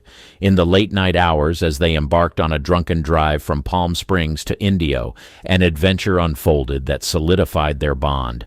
Armed with a pair of .38s kept in his glove compartment, the chairman and his beloved companion playfully shot out streetlights and store windows, leaving behind a trail of unforgettable memories. Frank was in the process of divorcing his wife at the time, but as soon as the divorce was final, he and Ava tied the knot in 1951. Ava was in her late 20s at the time, and Frank was in his mid-50s. Their love was said to be electrifying at the start, but things soon changed. In her memoir, she revealed that they started having problems during their courtship. From the outset, their courtship seemed like a tempestuous whirlwind, marked by fiery encounters and bouts of boozing and fighting. While their passionate connection drew them together, it also led them down a path filled with turbulence and emotional storms. Ava also revealed that she got pregnant twice when she was with Frank Sinatra, and she aborted both times. These heart-wrenching choices made amidst the strains of their relationship left an indelible mark on both of their lives. As the years passed, the fervor that once brought them together couldn't save them from their own inner demons. The same intensity that sparked their romance seemed to fuel their conflicts, leading to a marriage that mirrored the turbulence of their courtship. Their union became plagued by public dispute and chaos that filled the tabloids. Shockingly, one of Ava Gardner's deathbed revelations was about her secret affair with Robert Mitchum. She revealed that while she was seeing Frank Sinatra, she was having an affair with Robert. In her words, "I was crazy about him." When she summoned the courage to tell Robert that she was also seeing Frank Sinatra, he ended things immediately. In her memoir, she detailed what he said: "Get into a fight with him and he won't stop until one of you is dead." Gardner said Robert didn't want to risk it being him, so he fled for his life. Frank Sinatra and Ava kept trying to make things work, but after a while they decided to end things. Their divorce was later finalized on the 5th of July, 1957. Ava went on to reveal more facts about her relationships, but her claims about what George Scott did to her were indeed shocking. George C. Scott did this to her behind closed doors. One of Ava Gardner's deathbed revelations was the truth about her brief relationship with George Scott. While the duo were dating back in the day, their fans admired them and people said they were a cute couple. However, there was nothing cute about what was happening between the couple behind closed doors. She claimed that George Scott had been abusive towards her while they were in a relationship. She went on to detail one of the fights they had and how dark it got. According to her, he got physically abusive when he was drunk. In one of their fights, she said Scott smashed bottles to make weapons. She was terrified of what he was going to do next, but again, he had abused her this way before. In her words, He was kneeling across me, waving the jagged edges of the glass in front of my face with one hand and hitting me with the other, telling me he loved me and smashing a fist into my eye. "Marry me, do you hear what I'm saying?" Followed by another blow. People were certainly shocked to find out that she endured all this, but of all the things she said in her memoir, she made it clear that she was aware that she made bad choices when it came to men. She also said that her friend warned her about some of the men that she dated, but she didn't listen. Lana Turner tried to warn her. All through her lifetime, some of her heartache came as a result of the men she chose to date. Perhaps if she listened to her best friend, things would have been different. Ava Gardner's best friend, Lana Turner, was also known to have attracted some of the most successful and influential men at the time. Interestingly, she was once romantically involved with some of the men that Ava Gardner was later involved with. She saw the different sides to these men, and she knew what they were capable of, so she didn't hesitate to advise Ava Gardner. When Ava Gardner told Lana about her decision to be with Frank Sinatra, Lana begged her not to go through with it. Interestingly, Lana had affairs with both Frank Sinatra and Shaw in the past, so she was well equipped to advise her friend. Recalling what her best friend told her, Ava Gardner wrote, "I've been there, honey," she told me. "Don't do it." I should have listened to her. The deed had already been done. She got into the relationships, learned her lessons, and lived to tell her story. The actress's life was truly one hell of a ride, but through it all, she tried to live life to the fullest. Although she started married to each of her husbands for a short period, Grace Kelly, fishing an emerald bracelet out of a fish tank while completely nude, it's not a scene from one of her famous films, but a real-life moment that exposed her secret affair. The Princess of Monaco wasn't always royal, and her path to the throne was paved with scandals and secrets. Buckle up as we dive into the juicy details of Grace Kelly's most shocking indiscretion. The rising star. She was born on November 12, 1929 in Philadelphia. The third of 4 children, Grace Patricia Kelly grew up in a wealthy family. Her father, John B. Kelly Sr., was an Olympic gold medalist in rowing, winning 3 gold medals in the 1920 and 1924 Olympics. He later became a successful businessman in the brickmaking industry, amassing a fortune of over $200 million in today's currency. Her mother, Margaret Catherine Major, was the first woman to head the physical education department at the University of Pennsylvania. The Kelly household was strict and achievement-oriented, with Grace often feeling overshadowed by her athletic siblings. At age 12, Grace acted in her first play, Don't Feed the Animals, at the Old Academy Players in East Falls. This early experience sparked her passion for acting. Throughout her teens, she participated in school plays and local theater productions, often taking on challenging roles beyond her years. In 1947, at 18, she moved to New York City to pursue her dreams. She enrolled at the American Academy of Dramatic Arts, paying her own tuition by modeling on the side. Her modeling work included appearances in magazines like Cosmopolitan and TV commercials for Old Gold cigarettes and Bayer aspirin. She earned $400 a week from modeling, a substantial sum at the time. During her time at the Academy, Grace studied under renowned acting coach Sanford Meisner, who helped shape her naturalistic acting style. She also took dance lessons and worked on perfecting her diction, determined to lose her Philadelphia accent. Her first big break came in 1949 when she debuted on Broadway in The Father by August Strindberg. Though the play ran for only 69 performances, it caught the attention of Hollywood producers. Critics praised her luminous quality, foreshadowing her future screen presence. In 1951, she made her film debut in 14 Hours, playing a small role as Louise Ann Fuller. The part lasted only 2 minutes on screen, but it was enough to get her noticed. Director Henry Hathaway later said, "There was something very special about her. She was graceful, gracious, and projected an inner calm." Her breakthrough came in 1952 when she starred opposite Gary Cooper in High Noon. The film was a massive success, winning 4 Academy Awards. Grace's performance as Amy Fowler Kane earned her critical acclaim and opened doors in Hollywood. The New York Times praised her bravely gallant and strong performance, highlighting her ability to hold her own against the veteran Cooper. During this time, she dated several high-profile men, including Clark Gable and Ray Milland. However, she kept her personal life private, cultivating an image of elegance and sophistication. She was often seen at the Stork Club, a popular celebrity haunt, but always maintained a dignified presence. In a rare interview from that period, Grace said, I think it's because I was brought up believing it was graceless to talk about yourself and immodest to call attention to yourself. This reticence only added to her mystique and appeal. By 1953, at just 24 years old, Grace had become one of Hollywood's most sought-after actresses. She signed a 7-year contract with MGM, worth $750 per week with built-in raises. The American Academy Romance. In 1947, Grace Kelly began her studies at the American Academy of Dramatic Arts in New York City. The prestigious school, founded in 1884, had already produced stars like Spencer Tracy and Lauren Bacall. During her time at the Academy, she met Don Richardson, a 30-year-old instructor. Richardson, married but separated, taught acting and directed student productions. Despite their 12-year age gap, the two quickly developed a close relationship. Grace excelled in her studies, earning praise from instructors and fellow students alike. In her second year, she played the lead in the Academy's production of The Philadelphia Story, a role that would later become iconic in her film career. Richardson, impressed by her talent and beauty, began to mentor her closely. Their relationship soon turned romantic, though they kept it discreet due to the school's policies and Richardson's marital status. In a later interview, Richardson recalled, "Grace was not the naive, sheltered girl many thought. She was a determined young woman who knew what she wanted.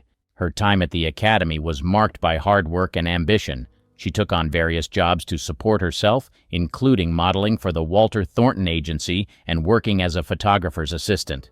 The relationship with Richardson continued to deepen, becoming a significant part of her early adult life. It was her first serious romance, and it would later play a crucial role in shaping her approach to relationships. By the time Grace graduated from the Academy in 1949, she had not only honed her acting skills, but also experienced her first taste of the complex romantic entanglements that would later define her personal life. Family disapproval. In 1950, Grace Kelly brought Don Richardson home to Philadelphia to meet her family. The Kellys, a prominent Irish Catholic household, lived in a stately brick mansion in the East Falls neighborhood. Her father, Jack Kelly, was a self-made millionaire and former Olympic rower. Her mother, Margaret, was a former model and swimming instructor. The family, including 3 siblings, adhered to strict Catholic values. The meeting was tense from the start. Jack Kelly, known for his blunt manner, immediately took issue with Richardson. He was 12 years older than Grace, still legally married and Jewish. All red flags for the conservative Kellys. During dinner, Jack Kelly reportedly asked Richardson pointed questions about his background and intentions. Her mother, Margaret, remained politely distant throughout the evening. Grace's older sister, Peggy, later recalled, "Father was furious. He couldn't believe she would bring home someone so unsuitable." The family's disapproval was clear. Jack Kelly allegedly told her, "No daughter of mine will be involved with a divorced man, let alone a Jew." This rejection deeply upset Grace, who had hoped her family would see beyond their prejudices. She stood by Richardson, causing a rift with her parents that would take months to heal. Despite the family's objections, she continued her relationship with Richardson in New York. She balanced her budding acting career with her romance, often sneaking away from auditions to meet him. The conflict with her family over Richardson marked one of the first times Grace openly defied her parents' wishes. It showcased her independence and willingness to follow her heart, traits that would define her throughout her life. This period of tension lasted several months, during which she had limited contact with her family. She threw herself into her work, landing small roles in television and theater productions. Grace's other suitors. As Grace Kelly's star rose in Hollywood, so did her list of admirers. Between 1951 and 1955, she was linked to several high-profile men, each adding to her growing reputation as a desirable leading lady. One of her early romances was with the debonair Oleg Cassini, a fashion designer who dressed Hollywood's elite. Cassini, 15 years her senior, proposed marriage in 1954. She accepted but later broke off the engagement, citing family pressure. In 1953, during the filming of Mogambo, she had a brief affair with Clark Gable. Gable, then 52, was captivated by the 24-year-old actress. Their on-set romance was an open secret, with co-star Ava Gardner later quipping, "Grace was the only woman I ever knew who slept with her makeup on." Another notable suitor was Claudius Charles Philippe, the charismatic banquet manager of the Waldorf Astoria Hotel. Philippe, known for his connections in high society, courted Grace with extravagant gestures and introduced her to New York's elite social circles. Perhaps the most intriguing of her paramours was Ali Khan, a wealthy playboy and son of the Aga Khan III. Khan, fresh from his divorce from Rita Hayworth, pursued Grace relentlessly. Their affair was discreet but intense, with Khan showering her with expensive gifts. During this period, she also dated Ray Milland, her co-star in Dial M for Murder. Their relationship caused a scandal as Milland was married at the time. Her dating life became fodder for gossip columns. Hedda Hopper, a famous Hollywood columnist, once wrote, "Grace Kelly's romances are as varied as her film roles. One wonders which will lead to a lasting performance." Despite the attention on her love life, Grace maintained a public image of sophistication and discretion. She rarely commented on her relationships, once telling a reporter, "A woman's private life should remain private." In late 1951, Grace Kelly received a stunning emerald bracelet. The piece was exquisite, a gold band studded with large, vivid green emeralds. Its value was estimated at over $5,000, a small fortune at the time. The bracelet's origin became a subject of speculation. Many believed it was a gift from Ali Khan, known for his lavish presents to lovers. Khan had a habit of giving similar jewelry to his paramours, often recycling designs. Grace wore the bracelet sparingly, aware of its potential to spark gossip. She was seen with it at a few Hollywood parties, always deflecting questions about its provenance. During a fitting for High Noon in 1952, costume designer Edith Head noticed the bracelet. Head later recalled, "It was too opulent for a young actress's salary. I knew it must have come from an admirer." The bracelet became a secret symbol of her hidden romantic life. She kept it in a locked jewelry box in her apartment, away from prying eyes. In March 1952, Grace attended a charity gala wearing the bracelet. Gossip columnist Luella Parsons noted in her column, "Miss Kelly's new emerald bracelet caused quite a stir. One wonders who the generous benefactor might be." The jeweler who created the bracelet, wishing to remain anonymous, described it years later. "It was a custom piece designed to catch the light. Whoever commissioned it wanted to make a statement." Grace's close friend, actress Rita Gam, once asked about the bracelet. Grace reportedly smiled and said, "A lady never tells, darling." The fateful evening. On a crisp autumn evening in 1952, Grace Kelly invited Don Richardson to her New York apartment. She had just finished filming Mogambo and was back in the city for a brief stay. The apartment, located on East 66th Street, was a small but elegantly furnished one-bedroom. She had decorated it herself, mixing antiques with modern pieces. Richardson arrived around 8 p.m., bringing a bottle of champagne to celebrate Grace's recent success. The couple had been seeing each other less frequently due to her busy filming schedule. Grace greeted him wearing a simple black dress, her hair loose around her shoulders. What caught Richardson's eye, however, was the emerald bracelet glinting on her wrist. The evening began pleasantly. They shared a light dinner Grace had prepared, a salad and cold chicken, a recipe she'd learned from her mother. After dinner, they moved to the small living room. She put on a record, Frank Sinatra's "I've Got You Under My Skin," and poured more champagne. As they talked, Grace seemed distracted, frequently touching the emerald bracelet. Richardson later recalled, she kept fiddling with it, almost nervously. Around 10 p.m., she excused herself to change. When she returned, she was wearing nothing but the emerald bracelet. This bold move was uncharacteristic of the usually reserved Grace. The confrontation. Richardson, who had been in a relationship with Kelly for several months, noticed a distinctive emerald bracelet she was wearing. He recognized it as similar to one he had seen on another woman at a party. That woman had mentioned it was a gift from Ali Khan, a well-known playboy and international socialite.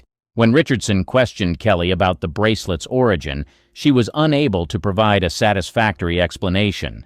This led to a heated discussion about their relationship and Kelly's involvement with other men, particularly Ali Khan. The confrontation resulted in the end of Kelly and Richardson's relationship. Richardson, feeling betrayed, broke things off with Kelly. Grace's primary concern following the breakup was likely protecting her public image and burgeoning career. As a rising star in Hollywood, she was acutely aware of the potential damage that personal scandals could cause. In the days and weeks following the incident, Grace continued her work in Hollywood without any public hint of personal turmoil. She maintained her carefully cultivated image of elegance and purity, which was crucial to her appeal as an actress. The bracelet incident, while significant in her personal life, did not impact her professional trajectory. Grace's career continued to flourish. suggesting that she was adept at separating her private affairs from her public persona. Hollywood assent. In the wake of the bracelet incident, Grace Kelly threw herself into her work. 1953 saw her star rise meteorically in Hollywood, transforming her from a promising newcomer to a bona fide A-list celebrity. Her performance in Mogambo alongside Clark Gable and Ava Gardner earned her first Academy Award nomination for Best Supporting Actress. The film, directed by John Ford, was a romantic adventure set in Africa. It grossed over $8 million at the box office, a substantial sum for the time. On set, director John Ford praised Grace's professionalism. "She's always prepared, always on time," he told reporters. A director's dream. Ford, known for his gruff demeanor, rarely gave such effusive praise, making his words all the more impactful in Hollywood circles. In rapid succession, she appeared in 5 films in 1954, an incredible feat that demonstrated her work ethic and versatility as an actress. Dial M for Murder, directed by Alfred Hitchcock, was her first collaboration with the master of suspense. The Thriller, in which she played a woman marked for murder by her husband, made $2.7 million domestically. Hitchcock was impressed by Grace's ability to project vulnerability and strength simultaneously. Rear Window, another Hitchcock classic, followed. Her chemistry with James Stewart was palpable, and the film earned $5.3 million at the box office. Her character, Lisa Fremont, became a fashion icon, with women across America clamoring to emulate her elegant style. Edith Head, the costume designer, said, "Never have I worked with someone who knew so instinctively what worked for her on screen." The country girl proved to be Grace's defining role. Playing against type as Georgie Elgin, the dowdy wife of an alcoholic, she stunned critics and audiences alike. To prepare for the role, she spent time observing the wives of alcoholics in support groups, bringing a raw authenticity to her performance. Variety praised her eloquent portrayal, calling it a tour de force. The film grossed $6.5 million, impressive for a dramatic piece without action or adventure elements. On March 30th, 1955, she won the Academy Award for Best Actress for The Country Girl. At 25, she was one of the youngest winners in that category. The ceremony, held at the RKO Pantages Theater in Hollywood, was a star-studded affair. She beat out stiff competition, including Judy Garland, who many had considered the favorite for A Star is Born. In her acceptance speech, Grace said, "The thrill of this moment keeps me from saying what I really feel." The audience gave her a standing ovation that lasted nearly a full minute. Behind the scenes, she worked tirelessly. She often spent 14-hour days on set, followed by hours memorizing lines for her next role. She was known to arrive on set before dawn, often beating the crew to prepare for her scenes. By the end of 1955, Grace had become one of Hollywood's highest-paid actresses, commanding $100,000 per film. This put her in the same league as established stars like Marilyn Monroe and Elizabeth Taylor. She had also successfully buried any whispers of scandal, her public image untarnished by her private affairs. In just 3 years, she had gone from a relative unknown to an Oscar-winning superstar, setting the stage for what many expected to be a long and illustrious career in cinema. The Hitchcock years and royal destiny. In 1955, Grace Kelly's collaboration with Alfred Hitchcock reached its peak with To Catch a Thief. Filmed on the French Riviera, it grossed $8.75 million worldwide. The film's success was due in large part to the chemistry between Grace and her co-star, Cary Grant. Hitchcock utilized the stunning locations and her elegance to create a visually sumptuous film that audiences flocked to see. Hitchcock praised Grace's acting, saying, "She's the only actress I've worked with who has a complete understanding of the frame." This high praise from the notoriously perfectionist director spoke volumes about her technical skill and screen presence. Hitchcock would later admit that Grace was his favorite actress to work with, citing her intelligence and ability to take direction. During the Cannes Film Festival in May 1955, Grace met Prince Rainier III of Monaco. The meeting, arranged by Olivia de Havilland, lasted only 15 minutes, but would change the course of her life. She was in Cannes to promote To Catch a Thief and represent the U.S. delegation at the festival.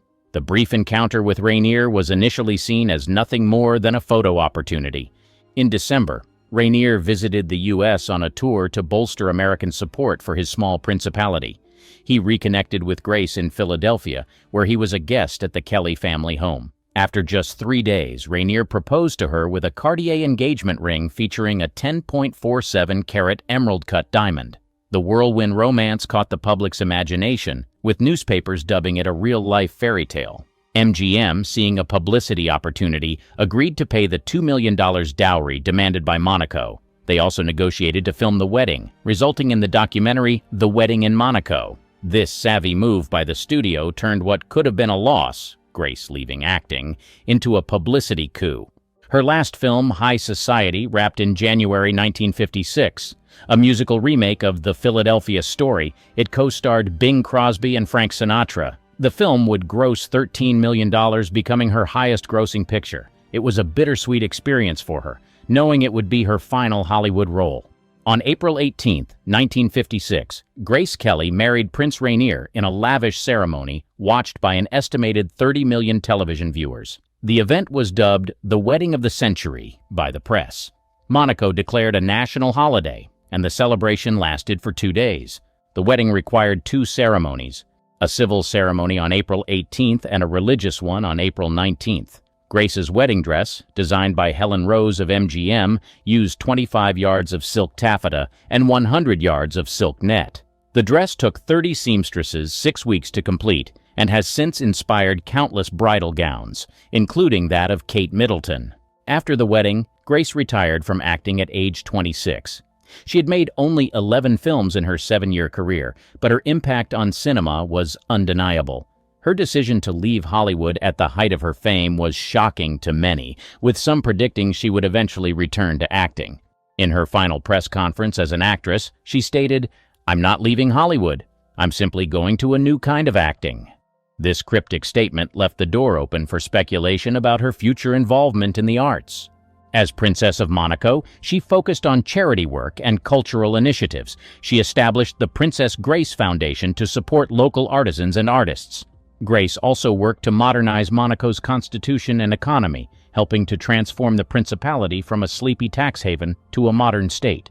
Despite her new role, Grace never completely left the world of entertainment. She narrated documentary films, gave poetry readings, and even considered a return to acting in 1977 for Hitchcock's The Short Night. However, public opinion in Monaco against their princess returning to acting ultimately led her to decline the role.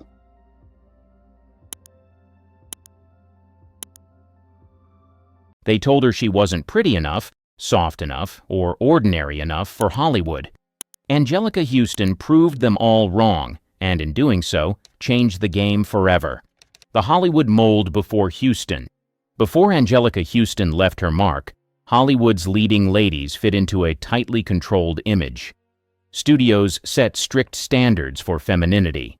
Blonde hair, flawless skin, petite frames, and perfectly symmetrical features. Stars like Grace Kelly and Audrey Hepburn embodied these ideals. Elegant, graceful, and composed, they were cast as romantic interests, homemakers, or damsels in distress. Their roles rarely offered depth or independence. Studio executives held all the power. They dictated every detail of an actress's life. Contracts demanded strict diets and beauty routines. Marilyn Monroe's rise in the 1950s highlighted this obsession. Her platinum hair, soft voice, and fragile image weren't natural. They were carefully crafted by studio handlers. Behind the glamorous facade, actresses endured relentless pressure, invasive scrutiny, and the constant threat of being replaced by someone younger, thinner, or blonder. Those who didn't fit the mold were sidelined or given minor roles. The films reinforced these ideals. Audrey Hepburn's Breakfast at Tiffany's, 1961, gave viewers a quirky, rebellious woman. Yet Holly Golightly's rough edges were softened to appeal to mainstream audiences. Actresses like Elizabeth Taylor and Vivien Leigh took on more complex characters, but even their roles were sanitized to align with societal norms. Hollywood rewarded conformity and punished rebellion. Some women refused to stay in the box. Bette Davis and Katherine Hepburn were unapologetically bold, often clashing with studio bosses. Davis even sued Warner Brothers to fight for better roles, a move that earned her the label of difficult. Hepburn's androgynous style and assertive attitude brought constant criticism, yet their talent kept them in the spotlight, forcing Hollywood to make room for their defiance. By the 1970s, cracks began to appear in this rigid system. The counterculture and second-wave feminism demanded more authentic storytelling. Audiences wanted realism, but the change was slow. Actresses were still expected to meet impossible standards. Then came Houston, a presence so distinct she would challenge Hollywood's idea of the perfect leading lady. Born into Hollywood royalty, Anjelica Huston entered the world surrounded by artistry and chaos. Born in 1951, she was the daughter of renowned filmmaker John Huston and ballerina Enrica Soma. From the beginning, her life was anything but ordinary. The family's time was split between California, New York, and a sprawling estate in Galway, Ireland. The Irish estate wasn't just a home, it was a cultural hub. Artists, writers, and actors gathered there, creating an atmosphere brimming with creativity. Marlon Brando, Pablo Picasso, and Ernest Hemingway were frequent visitors, their larger-than-life personalities shaping Huston's worldview. She grew up listening to their conversations, absorbing their ideas, and learning to navigate the intense energy of these towering figures. Her father, John Huston, was a force of nature, known for directing cinematic landmarks like The Maltese Falcon, 1941, and The Treasure of the Sierra Madre, 1948. He was a genius, but also a volatile presence. John was deeply committed to storytelling and the arts, but he demanded excellence. His expectations often bordered on perfectionism, creating a relationship filled with both inspiration and tension. Huston later admitted that her father's brilliance both captivated and intimidated her. His fiery temper left its mark, shaping her lifelong struggles with seeking approval while forging her independence. Her mother, Enrica Soma, provided a different kind of influence. As a ballerina, Soma embodied elegance and grace. Unlike John's intensity, Soma's presence was calming and nurturing. She introduced Huston to the beauty of movement and artistry without the sharp edges of her father's critiques. Tragically, Soma's life was cut short in a car accident in 1969. Huston was only 18 at the time. The loss devastated her, leaving her to navigate early adulthood with a heavy burden of grief. It was a turning point that forced her to grow up quickly and confront the fragility of life. In her late teens, Huston began searching for her own identity. She moved to London and found herself drawn to the world of high fashion. Her striking, unconventional beauty made her a standout in the industry. Huston appeared in Vogue and collaborated with legendary photographers like Richard Avedon. She quickly became a muse for the fashion elite. Yet, the industry's relentless focus on physical perfection left her disillusioned. The obsession with appearances felt shallow and constraining, echoing the rigid standards she had seen in Hollywood. This disillusionment pushed Huston to reevaluate her path. She began noticing parallels between the modeling world and the entertainment industry she had grown up around. Both demanded conformity. Both valued image over substance. For Huston, this realization became a turning point. She decided to leave modeling behind and return to acting. This time, however, she approached it with a new resolve. She wouldn't rely on her family name or connections. Huston wanted to make her mark on her own terms. Early struggles and modeling career. At 18, Anjelica Huston made her acting debut in A Walk with Love and Death, 1969. Directed by her father, John Huston, it seemed like a perfect launchpad into stardom. Instead, it became a humbling experience. Critics panned the film, calling it uneven and uninspired. Huston's performance didn't fare much better. She later admitted, "I was out of my depth," likening the experience to playing dress-up rather than serious acting. The failure stung, but it made one thing clear: she couldn't rely on her father's name to define her career. Huston turned to modeling, where she quickly made an impact. By the early 1970s, her striking and unconventional beauty drew the attention of the fashion elite. Her sharp cheekbones, piercing eyes, and statuesque frame set her apart in an industry dominated by soft, traditional beauty. Celebrated photographers like Helmut Newton and Bob Richardson captured her distinctive look, which was often described as powerful and androgynous. Huston's unique presence aligned perfectly with the avant-garde trends of the era. She became a favorite of Vogue and worked with top designers like Halston. Her face appeared on countless runways and in high-fashion editorials. Despite her success, the modeling world left her unsatisfied. Its focus on physical perfection felt hollow. Years later, she reflected, "It was just another form of the same thing." The superficiality reminded her of Hollywood's rigid standards. Both industries seemed obsessed with surfaces, leaving little room for depth or individuality. In the late 1970s, Houston moved to New York City. There, everything changed. Immersing herself in the city's vibrant art scene, she found inspiration among visionaries like Andy Warhol and the eclectic crowd at Studio 54. The city's energy was intoxicating. It offered freedom, creativity, and a stark contrast to the controlled world she had known in Hollywood and fashion. New York reignited her passion for acting, but this time she approached it on her own terms. A defining role. By the early 1980s, Anjelica Huston was ready to act again. This time, she had a plan. She wanted roles that pushed her, ones that made an impact.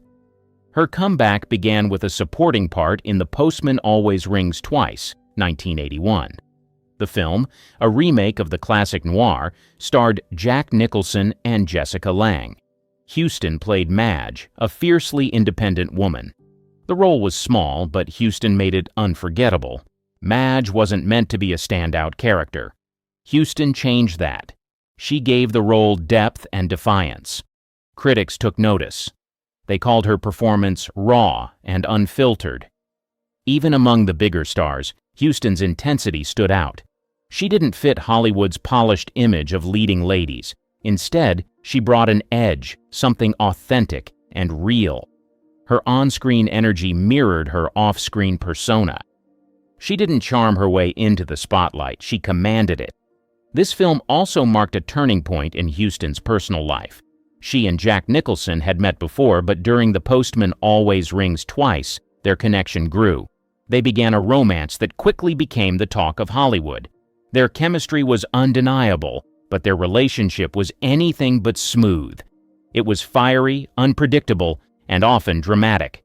Huston refused to be overshadowed by Nicholson. She wouldn't let their relationship define her. His magnetic personality didn't eclipse hers. Her independence added to her mystique. She wasn't just someone's girlfriend. She was carving out her own space, both in Hollywood and in life. Her performance in The Postman Always Rings Twice was more than a comeback. It was a statement. Huston wasn't interested in following Hollywood's rules. She wanted to break them. This role gave a glimpse of what was to come. Bigger, bolder roles were on the horizon, and Huston was ready to claim them. Reinvention in Prizzi's honor. Her breakout came in Prizzi's Honor, 1985, a dark mafia comedy directed by her father, John Huston. She played Meros Prizzi, the ambitious daughter of a powerful crime family. Meros wasn't like most female characters of the time. She wasn't sweet or moral. She was cunning, flawed, and unapologetically human. Huston brought the character to life with layers of strength and vulnerability, making her unforgettable. Critics loved her performance. They praised the depth she gave a role that could have been flat. Even with a cast that included Jack Nicholson and Kathleen Turner, Huston stood out. She later said the role helped her explore parts of herself she hadn't shown on screen before.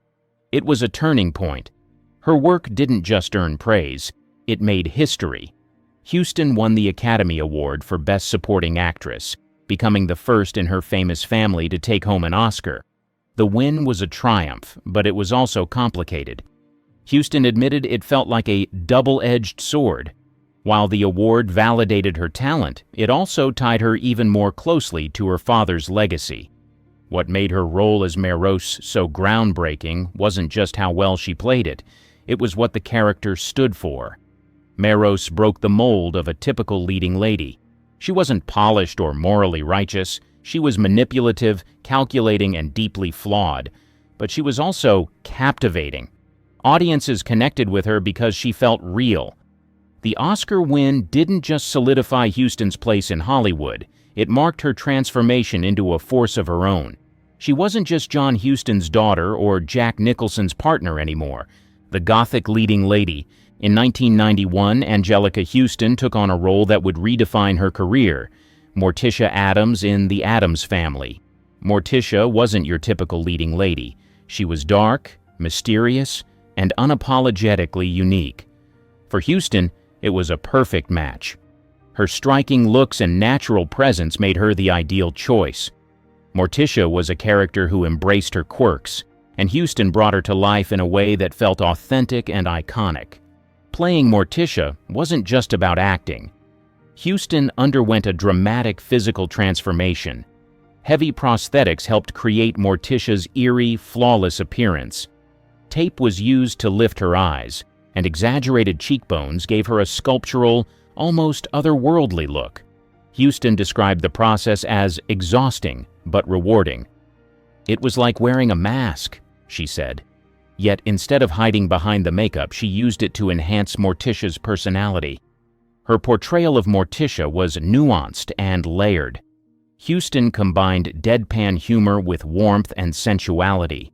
Morticia wasn't just a mother or a wife, she was a force of nature. Her relationship with Gomez Addams, played by Raul Julia, stood out. Their chemistry lit up the screen. Their marriage, filled with passion and mutual respect, broke away from outdated romantic tropes. Morticia and Gomez felt modern, even revolutionary, in how they complemented each other as equals. The film was a hit, and Huston's performance received widespread praise. Audiences adored Morticia, making her a cultural icon. When Addams Family Values 1993 premiered, Huston's Morticia was even more confident and magnetic. Her sharp wit and commanding presence made her a standout in every scene. Morticia became more than just a character. She represented empowerment for anyone who didn't fit Hollywood's narrow expectations.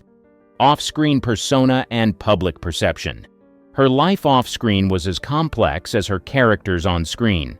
Her long-term relationship with Jack Nicholson became one of Hollywood's most infamous romances. It spanned the 1970s and 1980s, filled with passion and drama. Their connection was intense, but it was far from peaceful. Nicholson's infidelity caused constant turbulence. Huston, however, refused to be cast as a victim. In her memoir, she called their relationship complicated. She acknowledged their love but didn't shy away from its flaws. Despite the chaos, Huston stayed fiercely independent. She didn't let her romantic life overshadow her work. When the relationship ended in the late 1980s, she emerged stronger. Her image as a resilient, self-assured woman remained intact. Huston's honesty set her apart. In interviews, she was candid about her struggles. She talked openly about battling self-doubt, living under the weight of her father's legacy, and grieving her mother's early death. This vulnerability made her relatable. Fans admired her for speaking her truth in an industry where stars often stayed guarded. Her intelligence and sharp wit only added to her mystique. Her style became another way she expressed herself. Huston chose bold, avant-garde fashion over Hollywood's predictable glam. Designers like Halston, Yves Saint Laurent, and Valentino adored her. She made daring choices look effortless. On red carpets or in fashion shoots, she exuded confidence. Pioneering complex female characters. Anjelica Huston built her career by shattering stereotypes. She chose roles that defied Hollywood's shallow portrayals of women, bringing complexity and depth to every performance. In 1990, she delivered two standout roles that proved her range. In The Witches, 1990, Huston played the Grand High Witch, a villain dripping with menace and theatrical flair. Adapted from Roald Dahl's beloved book, the character could have been a simple antagonist. Huston, however, turned her into something unforgettable. She balanced humor and terror, making the Grand High Witch both captivating and chilling. Scenes like her dramatic unmasking, revealing the grotesque witch underneath, cemented her place as a childhood nightmare for many. The makeup process was grueling, but Huston brought the character to life with charisma and boldness. Fans loved her. Kids feared her. The Grand High Witch became one of her most iconic roles. That same year, Huston delivered a completely different performance in The Grifters. She played Lily Dillon, a con artist with a complicated relationship with her son, portrayed by John Cusack. Lily was manipulative and ruthless, but also deeply vulnerable. Houston's portrayal made her more than just a hardened criminal. She brought layers to the character, showing flashes of love and regret beneath the toughness. Critics called her performance one of her best. It earned her an Academy Award nomination for Best Actress. Houston's acting style wasn't about glamour or charm. She leaned into her character's flaws, contradictions, and raw humanity. This honesty set her apart in an industry obsessed with polished perfection. Directors noticed. Wes Anderson later cast her as the matriarch in The Royal Tenenbaums, 2001, a role that showcased her ability to bring quiet strength to even the quirkiest of stories. Advocacy for women in film. In interviews, Anjelica Huston called out double standards, especially the industry's obsession with youth and beauty. Huston criticized how actresses were cast aside as they aged, while male actors kept leading roles well into their later years. "They want you to disappear after 40, she said, exposing one of Hollywood's most glaring inequities. Her advocacy wasn't just talk. Huston actively worked to create opportunities for women in film. She collaborated with groundbreaking directors like Agnès Varda, a pioneer of the French New Wave. Their work together, including the short film 101 Nights, 1995, was part of Huston's broader mission to amplify female voices in a male-dominated industry. She also tackled the issue of pay disparities, speaking out long before it became a widely discussed topic. Years ahead of the Me Too movement and conversations about wage equity, Huston was already pushing for fairness. Her outspokenness wasn't always welcomed. Hollywood labeled her difficult, a word often used to silence women who challenge the system. Huston didn't care. She refused to hold back her critiques, even if it made her unpopular. She believed in pushing for progress no matter the cost.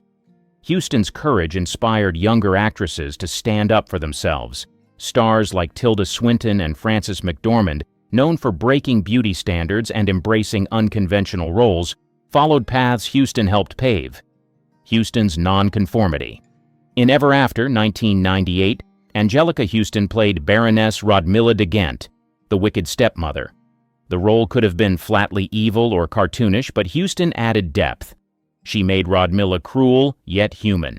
Critics praised her for creating a character that was both detestable and strangely sympathetic. It was a perfect example of how Huston could elevate even the most familiar roles. This commitment to authenticity defined her work. Huston didn't just tell stories on screen, she shared her own through her memoirs.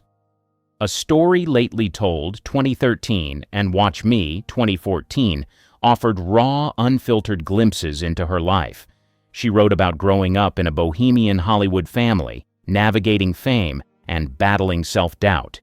Her openness about her struggles resonated with readers. It reinforced her image as someone who never hid from the truth. Off-screen, Huston continued to challenge industry norms. She stayed true to her bold, distinctive style. Whether in couture or understated elegance, her fashion choices reflected her individuality. She rejected Hollywood's obsession with youth and glamour, showing that authenticity was more powerful than conformity. Huston's refusal to conform didn't just change how people viewed leading ladies. It reshaped the stories Hollywood told. Filmmakers began creating roles with complexity and moral ambiguity. Huston had shown that audiences were ready for characters who felt real, not polished. Actresses like Tilda Swinton and Cate Blanchett followed her lead, taking on roles that celebrated individuality over tradition. Huston proved that being different was an asset, not a weakness. By embracing her uniqueness, she thrived in an industry known for its harshness. Her career opened doors for others, encouraging filmmakers to tell richer, more daring stories. Huston didn't just break the mold, she created a new one.